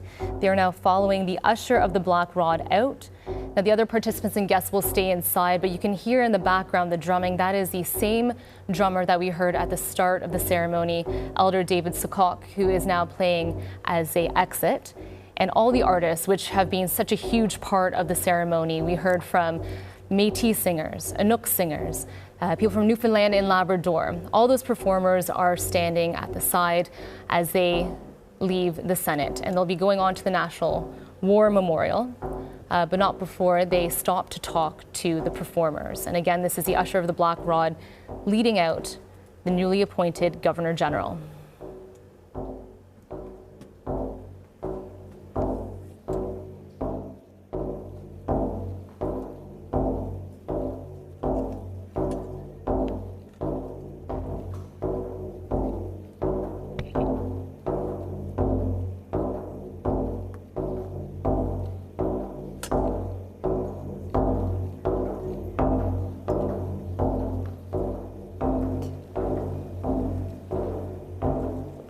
Thank you so much. So here is the Governor General thanking the performers. And after this, she'll be heading to sign the proclamation as well as other documents before then heading on to the National War Memorial. So she'll be signing the proclamation, which marks her ascension as Governor General. She'll also be signing the Government of Canada's Golden Book, as well as the Speaker of the Senate and the Speaker of the House of Commons guest books in the Speaker of the Senate's chambers. Thank you so much. Now, an interesting fact is that the desk on which the Governor General is going to be signing all of these documents is one of the very few items to survive a fire on Parliament Hill back on February 3rd of 1916. It is believed to have been a Senate committee's clerk's desk and was carried from the building that night by the late Senator William Sharp. And there you can see the Prime Minister and his wife, Sophie Gregoire, thanking the performers as well. Again, a huge part of this morning's ceremony. And many of these performers paying tribute to Indigenous peoples of Canada. All right, let's bring back in Aluki Kotok and Mike Armstrong, both of them in Ottawa. Aluki, it was a very powerful ceremony, and you yourself are an Inuk woman, just like the newly appointed Governor General Mary Simon. Walk us through how you felt watching that ceremony. Well, this morning when I was coming into the studio, I was thinking I should have warned them that I'm a crier. And I think today has been certainly a day of tears. All the tears, happy tears, hopeful tears, joyful tears. And I think for me, listening to the Governor General speak about how she is a bridge, or how she's able to navigate between two worlds, I really appreciated that kind of comment. I think as Indigenous peoples, often we find ourselves always trying to navigate between two worlds and trying to articulate in the work that we do, articulate our realities to compel some action or some reaction to addressing the inequities that we find. I also thought I would talk a little bit about how in the Canadian National Anthem, there's a line in there that says, "True North, strong and free." And in the work that I do, I often say, but we're not that strong or free in the Arctic because we have the infrastructure deficit, we have way too much poverty, we have a housing crisis, tuberculosis is rampant, and all these things make me worry about the state of our communities, and it gives me so much hope that the Governor General, understanding the realities in which we live as Canadian Inuit, will be able to bring some light to that and maybe bring some more understanding with other Canadians so that we can start feeling like we are true North, strong and free. And Aluki, I want to point out a really significant moment when Mary Simon actually said she was at a conference for Indigenous rights about 40 years ago, nearly 40 years ago, in the exact same building as the ceremony was in today. And she said because of that conference, all those decades ago, it really laid the foundation and made today possible for her. What did you make of that? And what did you make of this now opening the door for other Inuit to come forward and be able to take on roles like this? Yes, absolutely. It's very encouraging. I've seen the old footage, and I think that often when you're in public office, you wonder if you're making a positive impact, if you're making any difference. And I think it's important to be able to celebrate the small successes and see that you take the long view and you see that you are able to make a positive impact in the long view. And I think seeing the footage from when I was a child of Mary Simon talking about equality, and now having her sworn in as the Governor General gives me that encouragement and hope, and I think it's probably shared by many Inuit across the country. And all these little touches throughout the ceremony, you know, they were paying homage to her Inuit culture, her heritage, and we just want to make mention that what she was actually wearing, I don't know if you were able to notice her jacket, but it's a traditional hemline of an Inuit woman's jacket. And so that was really beautiful as well. And it was actually made by a designer, an Inuk designer, who was the first to graduate in fashion design from LaSalle College in Montreal. So what did you think about all those beautiful touches and tributes to the Inuit culture throughout the ceremony? I really do think that the context that was provided just before we went into the Governor General's swearing in, and the skepticism of announcing an Indigenous Governor General with the confirmation of unmarked Indigenous children's graves created this idea that it might have been just symbolic, but I think what was demonstrated through the ceremony, so importantly so, was that despite the colonial genocidal approach of the federal government in the past, and arguably presently, but I think what was demonstrated through the ceremony this morning was that as Inuit, we are still here. We still practice. You could see the kudluk lighting with an older Inuk woman and a younger Inuk woman, which to me symbolizes transference of cultural knowledge. You could see the drum dancer and the beautiful song sung by Elizabeth Isaac, which talked about women, embodied women as a mother, as a grandmother, as a daughter. And I think even Mary Simon, when she first introduced herself, when she was announced as the Governor General designate, talking about who she was and providing the familial context, and then talking about how she's Ningiukadlak, I think is crucially important, because in the Inuit world, so much is based on relationships and the intricate kinship systems that we have. So I think more and more Canadians will have a glimpse of that, and it will make things easier to have a understanding, and I think that's what she's striving to, and she's talking about how she wants to get to more acceptance and understanding, and I think she's the perfect person to be able to unite all the differing views. And I think her experience, having spoken Inuk first, will give her more compassion to other languages, such as the French language that she will be learning, so that there's more supports and resources and acknowledgement that there needs to be resources and supports for languages to continue to be able to thrive. And Aluki, there's so much to unpack here, and you touched upon all these important things, especially when you said that she herself has referenced being perhaps a bridge between the Crown and Indigenous peoples. And the fact that she spoke about her upbringing and where she comes from. Her father was from the South. He was a manager at a Hudson's Bay fur trading post. Her mother was an Inuk woman from the North. So she sees herself essentially as a bridge. The Prime Minister also said that she could be a bridge as well, especially during this time which has been so difficult. You mentioned the horrific discovery of the unmarked graves that have come to light in recent weeks and recent months. How do you think Simon is able to put herself in a position? She's got a lot of pressure on her now, but as an Inuk woman, as an Indigenous woman, she said that she thinks that she can help take the first step towards reconciliation. What are your thoughts on that? She talked a little bit about understanding and acceptance, and I think that will be the first step as she moves in her new role. I think she hasn't, despite some of the criticism that she's not able to speak French, she hasn't cowered from that fact, and continues to speak Inuktitut in her public addresses, which I think is very empowering for Inuit particularly, but I think Indigenous peoples and how we're working towards ensuring Indigenous languages continue to thrive into the future.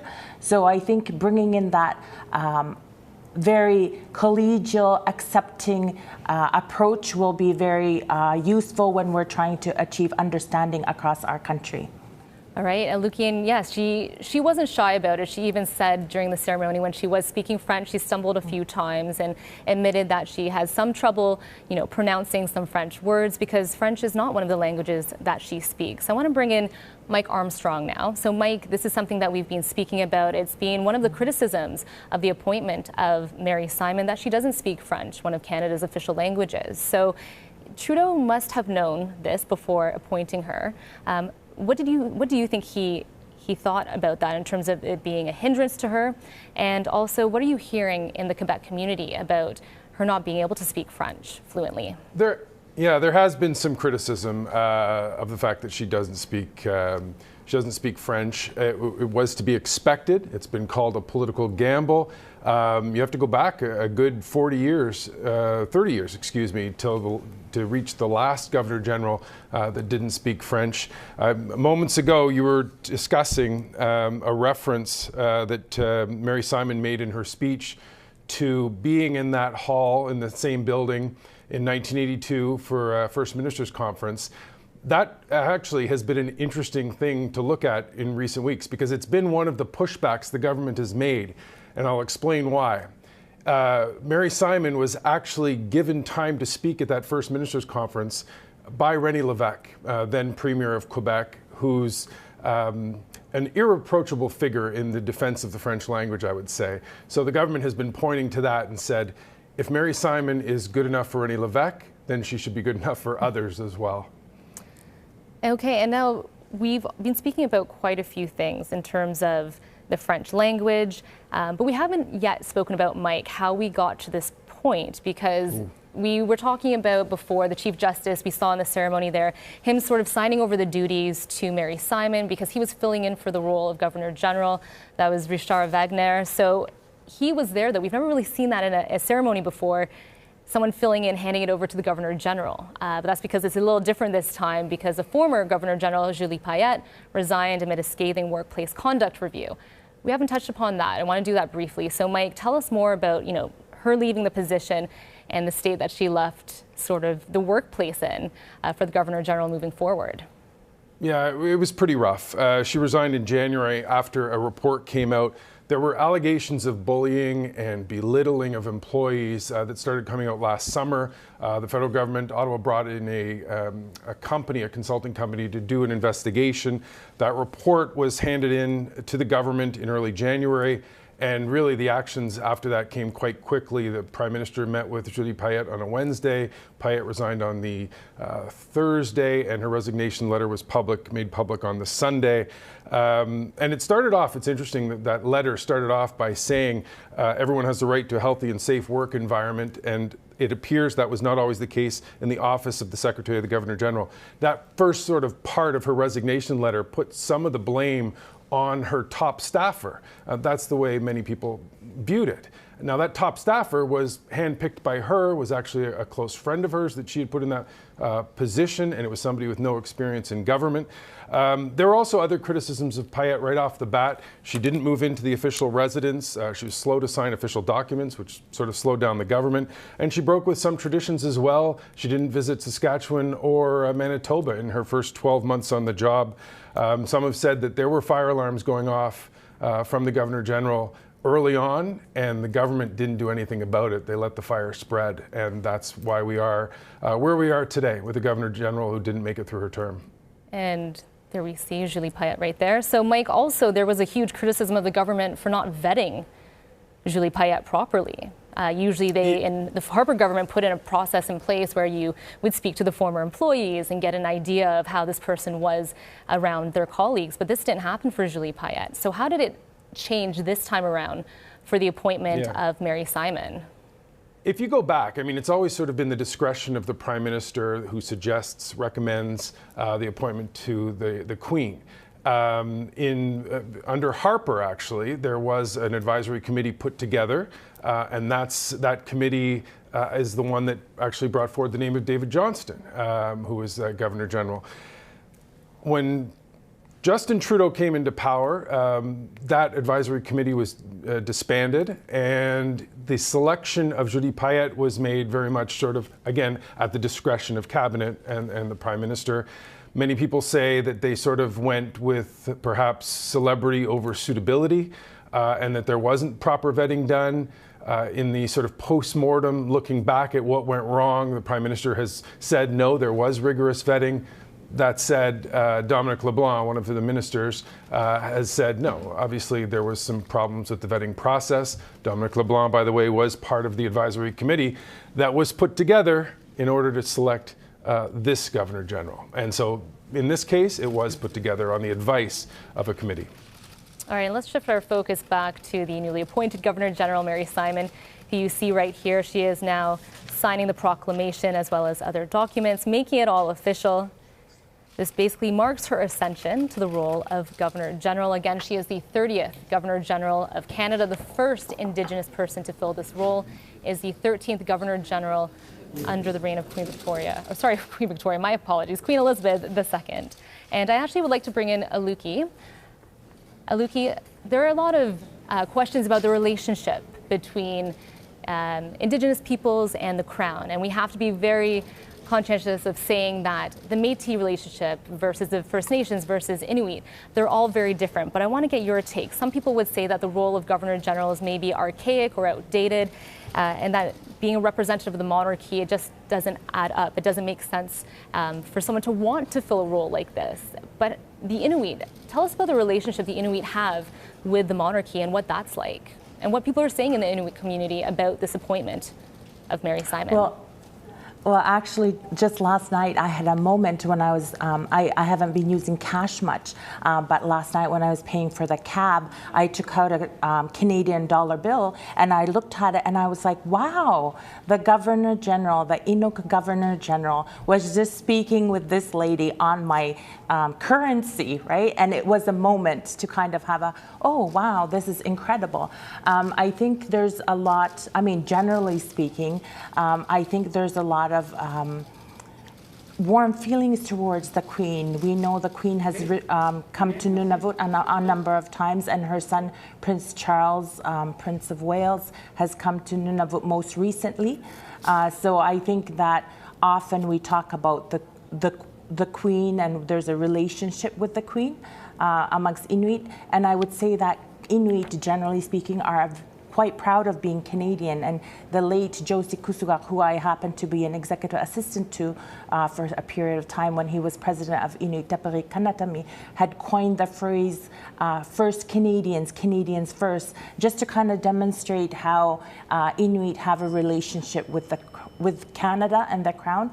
And I would point out that the Nunavut agreement that we signed as Nunavut Inuit was signed with Her Majesty in right of Canada. So we have the relationship between Inuit and Crown, which also explains a little bit about how we currently have a political process where we have a Inuit Crown Partnership Committee meeting with the federal government as well as Inuit leadership. All right, thank you, Aluki. We're just going to take a look again at this live shot inside the Senate. The recessional exit has begun. So what happens now is that Mary Simon, along with other guests, including the Prime Minister, they will be heading over to the National War Memorial.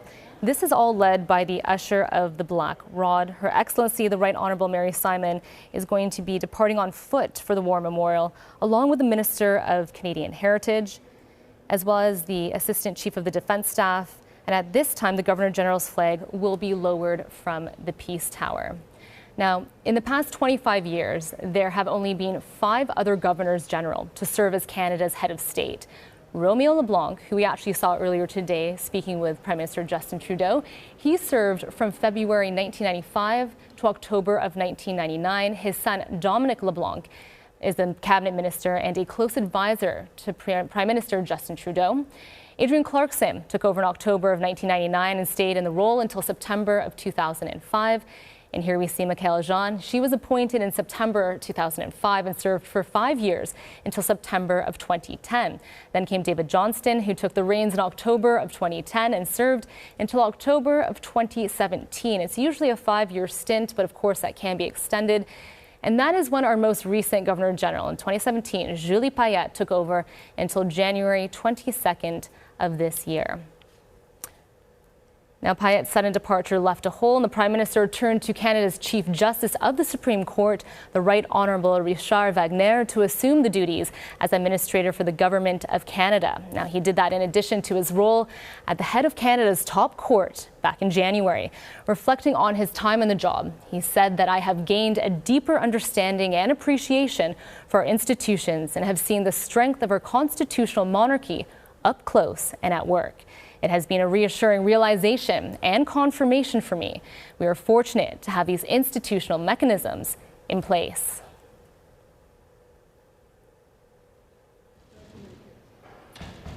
And here we see Mary Simon, Governor General of Canada, speaking with Prime Minister Justin Trudeau and his wife. Be well, neighbors. Send their kids home. Yeah, they're already coming. We love to see And the Heritage Minister is there as well. You can see he's got his mask on, which has Indigenous artwork on it. And that's Stephen Gilbo. Thank you, guys. See you soon.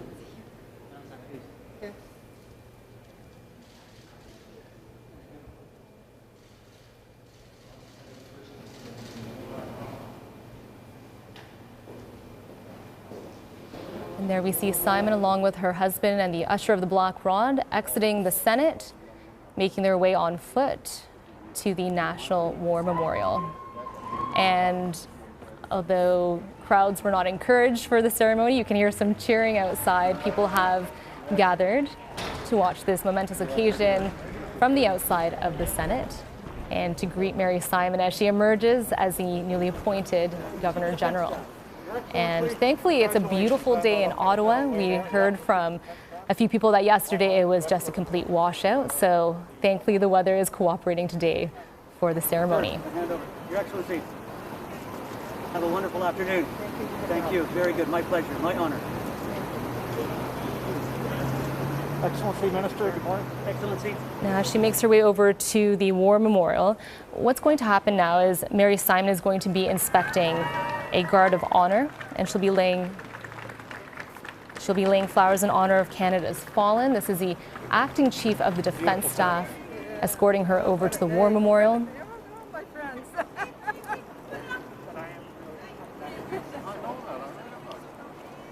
So at the War Memorial, when she lays those flowers, this will be her first official act as Governor General and Commander-in-Chief of Canada. And the wind is perfect. And you can hear her commenting there on the wind is perfect, so it must be a hot one in Ottawa. So a nice breeze is welcoming her as she walks over to the War Memorial. So I was born in Saskatchewan. Okay. I grew up on a wheat farm there, and I did my high school years in Medicine Hat, Alberta. Okay. And I spent most of my career in the West or outside the country. Oh, I see. How long have you been in Ottawa? This time since the summer of 2019. Okay. All right, we're going to bring back Mike into the conversation, Mike Armstrong, who is in Ottawa. And Mike, in her work, there are a couple of policy issues that Simon has spent a lot of time on. One of the most important ones has been education in the North. So what are some of the policies, what are some of the things that Simon has pushed for when it comes to education in the North? Yeah, education really is one of the big ones. Reading levels, for example, aren't what they are in the South. She's seen that as a big deficiency. Education, she says, is the difference between a bright future and lifelong poverty. She puts it that bluntly. And other things she's campaigned for, fought for, language, the base of the Inuk identity. As a matter of fact, she today referred to it in her speech as the very foundation of the community's survival. She also worked housing, a critical shortage, which your guest spoke about earlier today. 52% of Inuit in one region live in overcrowded homes. More than a third of those homes, according to one report, said they needed major structural repairs. The cost of living, another big issue she's worked on. Salaries are lower in the north, lower for Inuit actually versus non-Indigenous people in the north as well. And the cost of living up there is about 30% higher as well. And the suicide rate, just a huge problem.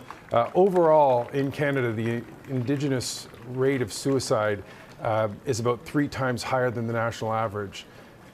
In the north, it's 9 to 11 times higher, depending on the report you look at. So that's another very, very important thing that she's talked about. As a matter of fact, one of the things she's pointed to, she did say in her speech that reconciliation is more than just infrastructure. But infrastructure, you know, there are projects that are going to be pretty darn important, and one of them is broadband and faster internet, which touches on basically a lot of the things we've just discussed, including that suicide rate and mental health and the ability to, for example, talk to a psychologist in the South instead of twice a month, you know, 3, 4, 5 times a week if you need it. That could be make a big impact. That's one of the things she's worked on in the past. Big long list of things, actually. And so much of it touches her very deeply, very personally. We spoke with Aluki, who mentioned that we know that Mary Simon, her niece, her 22-year-old niece back in 2018, unfortunately died by suicide. So that is an issue that is very personal to Mary Simon. And she's been working on mental health for youth for her whole career, as well as so many other issues, including climate change. She's spoken about supports for the youth in the north. She's spoken about protecting the Arctic and making sure there's a healthy and sustainable community.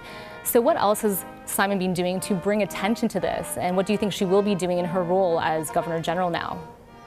Yeah, well, it's interesting. You know, the role is symbolic, and people keep saying that. It's mostly symbolic, but it's only symbolic until it isn't. And now there is a person from an Indigenous community who literally everything has to go through in a way. And somebody pointed out, one of the things I was reading, that, you know, if you went back in history and there had been an Inuk woman as the head of state when residential schools, for example, were put forward, would that have happened? So it's a symbolic position, sure, but at the same time, she now has a larger profile to push some of these important things that she believes in, and has influence, and as well as an important role model. Absolutely, and I want to make note that she said during her speech, when she gave her official speech as a Governor General, she said, you know, reconciliation takes work. It's going to take work every single day, but she hopes to replace hurt with hope. What do you make of her also being a bridge? She's mentioned herself, referred to herself as being a bridge between 2 different realities that we have here in Canada. The Prime Minister referred to her being a bridge as well. What do you think about that, Mike? It's super interesting to look at her history and to think that, you know, this is somebody who had an Inuk mother and a non-Indigenous, a person from the South as her father. And that's how she sort of had a foot in both worlds, if I can put it that, including her education, as a matter of fact, where she went to high school in Colorado. So it's very interesting. That said, there is, the last 10, 12 years in Canada have been, everybody's talked about reconciliation, but there's also been this reckoning. A lot of things, a very difficult relationship. There's a good chance that this is the right time and the right person for this role, and it certainly comes at an important time. All right, thank you, Mike. I want to bring back in Aluki Kutuk, who is the president of the Nunavut Tungavik Incorporated. And Aluki, there's so much that we have to talk about today. We've touched upon quite a few things, but I want to go back to the fact that Mary Simon said that when she was growing up, she realized at some point that her voice, she understood that her voice had power, that people were looking to her as an inspiration, and that helped her let go of her fear of embracing and talking about the Inuit culture. And she said Inuktitut, the language, her native language, is the foundation of the Inuit survival. So you're also a huge proponent and someone who advocates for more Inuit to be spoken, to be incorporated into services. What did you make of her saying that? It was a very vulnerable, raw moment for her to talk about letting go of her fear. How did that make you feel?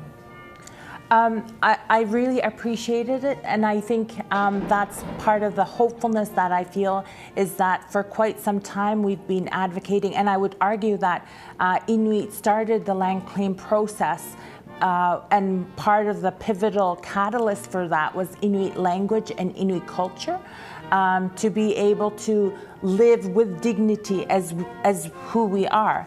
And I think with a human rights framework, all the work that Mary Simon has been working on is to achieve that dignity so that we may be a part of Canada but still assert our Inuit identity and Inuit rights to language, Inuit rights to culture.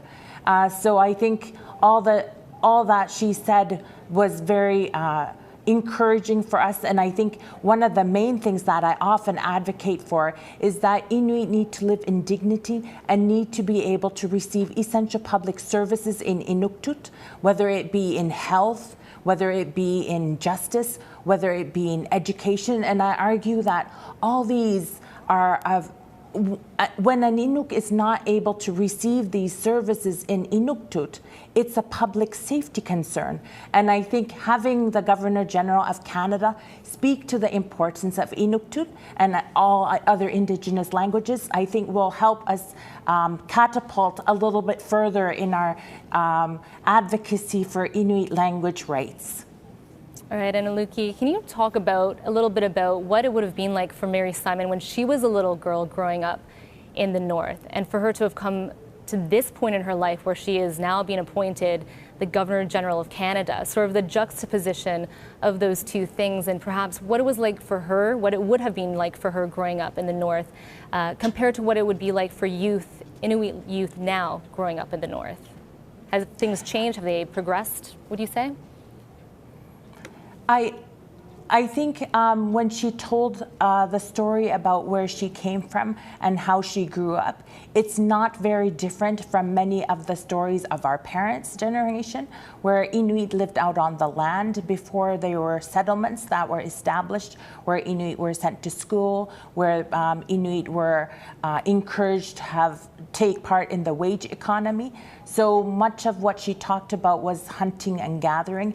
And I think currently Inuit continue to rely very much heavily on hunting and gathering to supplement, and often it's our preferred food, the Inuit food that we're able to get from the land, whether it's caribou, whale, seals, walrus, etc. And I think it's important when we look at Canada being such a vast country that we remember that there's a whole group of Inuit or a whole group of people that continue to rely on the land in the same way that Southern Canadians might rely on agriculture. And I think the reason I bring that up is because sometimes public policy approaches are thinking about Southern Canadians when they're making public policy, but it's so important, and I think having a Governor General from the Arctic will help us have more discussions about how we can meet the needs of the Arctic and create public policy that meets those needs. Okay, let's take a moment to listen in to the conclusion of the installation ceremony at the National War Memorial.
All right, let's bring back in Mike Armstrong. And Mike, we've been talking a lot about the role of the Governor General. Some may say it's mainly ceremonial, but she does hold power when it comes to elections. So could you expand upon that? And we could be talking about an election, just a few weeks away from now. Yeah, it's pretty unbelievable. All signs point to a fall election, which means Prime Minister Trudeau could make that walk, which used to be a walk across Sussex, but he's now staying on the grounds of the Governor General. So it would be a walk from Rideau Cottage to Rideau Hall to ask the Governor General, the new Governor General, to dissolve Parliament. That, in theory, is usually granted by the Governor General, although she does have the power to deny it. Trudeau was asked earlier this month, when he announced her appointment, whether he had discussed the calling of an election with Mary Simon, and he insisted he has not. We'll see what happens in the coming weeks, but certainly all signs are pointing to an election, and that being one of her first big duties. All right, so let's talk more about constitutional duties. As we mentioned, the role of the Governor General is in large part ceremonial, basically when things are going well. Now, have we ever seen in the past, though, when things are not running as smoothly, they've had to step in? Can you name some examples of that? Yeah, well, it's not all handing out awards and ribbon cutting when things aren't going well. The power of the Governor General has in fact been important and controversial at times. The most recent big example really was 2008, the constitutional crisis. It's a bit of a long story, but it was super interesting. You get into that, just want to make a mention that the ceremony, as we can see here, it has officially concluded. Mary Simon, the 30th Governor General of Canada, along with her husband Whit Fraser, they've just gone into that car and they're heading over to their new home, Rideau Hall. So they'll be heading over there, and the ceremony for the Governor General, that is that. Can I add something? And, pardon me, go ahead. Can I add something? It was interesting to hear her refer to Rideau Hall as the People's House. And there was a time not that long ago when the grounds of the Governor General's residence were actually closed to the public. That was under Governor General Jean Sauvé for 5 years. And they were reopened by the Governor General that followed her, and they've been open ever since. And it was nice to hear her refer to that. And we used to wonder whether the grounds would be open, but she made it seem like they will be. Very interesting. Okay, and Mike, we interrupted you there, so please continue. You said a long story. Maybe you can make it a little bit shorter for timing purposes. Yeah, I'll give you the Reader's Digest version. Okay. 2008, there was a federal election, and 6 weeks later, a fiscal update by the Harper government, and the opposition parties got together and said that they had formed a coalition and tried to basically name Stéphane Dion, who had just been defeated, Prime Minister, to replace Prime Minister Harper. They asked the Governor General, or they were going to ask the Governor General to appoint him Prime Minister. And instead, then Prime Minister Stephen Harper, gets confusing here, went to the Governor General and asked her to prorogue Parliament. Constitutional scholars say she didn't have to do it. She did do it. Certainly tradition dictated that she would do it. But it was a very interesting night waiting. She actually made Prime Minister Harper wait 2 hours to give her decision. And there was talk behind the scenes, apparently, of actually going over her head if Michaëlle Jean, the Governor General at the time, had refused. A very, very exciting, if you follow the sort of inside politics here in Ottawa, that was probably one of the most interesting things over the last couple of decades in Ottawa. Well, it'll be interesting to see what goes on from here. We heard Mary Simon said that her traditional or her Inuit name means bossy little old lady. So we'll see if that follows through into her duties as Governor General. And I'd like to bring in our guest one last time, Aluki Kotak. Aluki, we want to get your final thoughts on this powerful, momentous occasion, a beautiful ceremony. Your final thoughts on today's event. I know that this is significant, certainly for Inuit, but I also want to leave, I think, with the idea that it's very significant for other Canadians as well. I happen to sit on the National Executive Committee for the Governor General's Canadian Leadership Conference. The next one will be held in June 2022. So I really look forward to how she's going to influence the agenda of the next conference for emerging Canadian leaders next year. And I just want to thank you for the opportunity to be a part of this. It has been so special. Until our our paths cross again. I'm sure they will, Luki. And just one final question for you. When you go back to your community and say, I'm sure everyone was watching, but if they weren't, what was your biggest takeaway from today's ceremony? What stuck with you? What stuck out for you? I think for me, certainly the validation that as Canadian Inuit, we're part of Canada, and Canada has accepted that we speak a different language and has opened the door a little bit further to start being curious about that. And I think Mary Simon talked a little bit about the possibilities, and I think the door for possibilities has widened today. Absolutely. And of course, for the Indigenous youth across Canada as well, this is such a significant moment to see an Inuk woman come to power in the Governor-General position. Very inspirational, and this is a day that won't soon be forgotten. Now, we're just taking another live look at Ottawa. This is going to be the moment where Mary Simon, the 30th Governor-General of Canada, arrives with her husband, Whit Fraser, for the first time at their new home at Rideau Hall. She'll be neighbors with the Prime Minister. And I'm going to bring in Mike one last time for your final thoughts as well on the ceremony and what stuck out for you. Was there a moment? Oh, there were. There are many, I know. Well, one of them is right now, actually. I was a Grenadier Guard for a while, and you've just seen the Governor General's Foot Guards marching on screen. Yeah, a very touching moment there. The performances, obviously, start to finish, hard not to be touched by all of them. I found them sort of settled and subdued and yet strong, all of them. After that, there was the Algonquin salutation right at the beginning and the prayer. And I felt at one point as though the woman doing that, when she said, "We sincerely welcome you," she almost looked up at the sky in exasperation, as though to say, "Holy cow!" That's how you could feel the emotion. And then Whit Fraser, there was just one little moment, 3 seconds probably, and if you blinked, you missed it, where someone said, "You know, she was about to be named Governor General," and he just squeezed his wife's arm, and it was one of those moments where it was almost like he was saying, you know, this is happening and I'm proud of you. That was my takeaway. It was a beautiful moment. I saw that. I was watching that when he took her hand and squeezed it. It was wonderful. And there you have Mary Simon. She's arrived at Rideau Hall, her new residence with her husband, as we mentioned, Mr. Whit Fraser. And you can hear the cheers as she arrives on the grounds. Now, this was preceding the saluting days. The Guard of Honor, composed of the Governor-General Foot Guard, presented their arms before they played the vice-regal salute. So, also a bit of a ceremony here, and they'll be playing this for the 30th Governor-General, Mary Simon.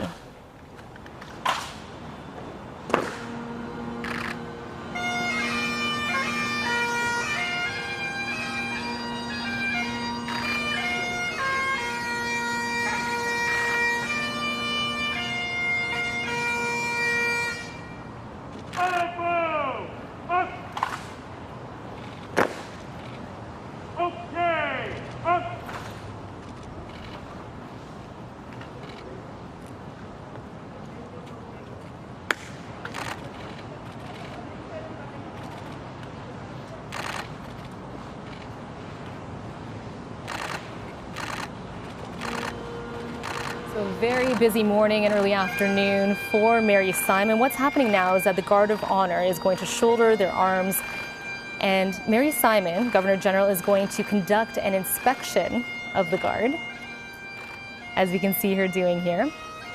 This is her next official task as the newly appointed GG. Again, this is taking place just outside of her new residence, Rideau Hall, and she is being greeted after this by staff, family, and friends.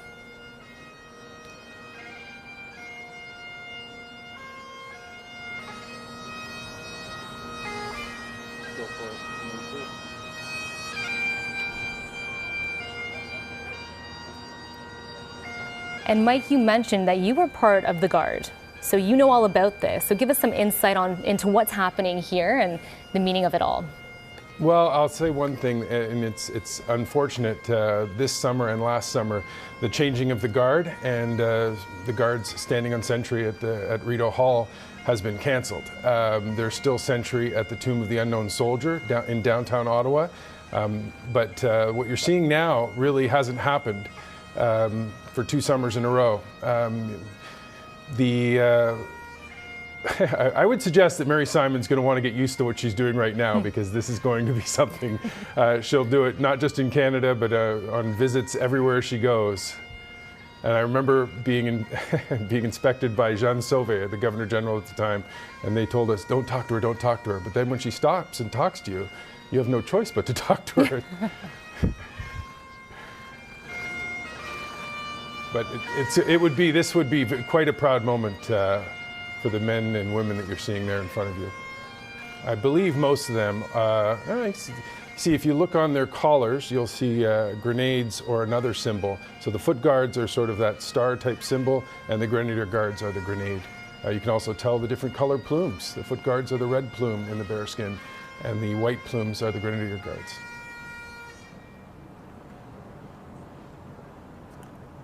And they're very hot, by the way, I should add. I can imagine. And it was interesting. I like that she almost spoke to every single one of them. She did really take her time, making sure everything was in order. It's interesting. I'll also flag the bagpipes, which I think are probably traditionally would be a bigger. We would have heard them by now in a ceremony for the Governor General, but we had instead a very Indigenous feeling to this ceremony, and drummers and things like that. Absolutely. It's been a mix throughout, I guess, the ceremony itself, a big focus on Indigenous culture, and now to end like this. And as Mary Simon said, she does hope to be a bridge between the 2 different realities in Canada. So this is all very fitting. Anybody who's in Ottawa, by the way, the Governor General residence is one of those things that's free to visit, and it's well worth your time. And if you go to the front of the building, the grounds are open, and you can have a picnic if you'd like. And then at the front door, you can take a tour, and there are several rooms at the front of the building that are completely, you go through and you see the residence. And then the private part of the building is actually the second floor upstairs. But it's well worth the time. I can imagine all of this is going to spark renewed interest, I think, in the Governor General and her role in Rideau Hall and all that goes into it. And there you see staff, family, friends greeting Mary Simon and her husband, Whit Fraser.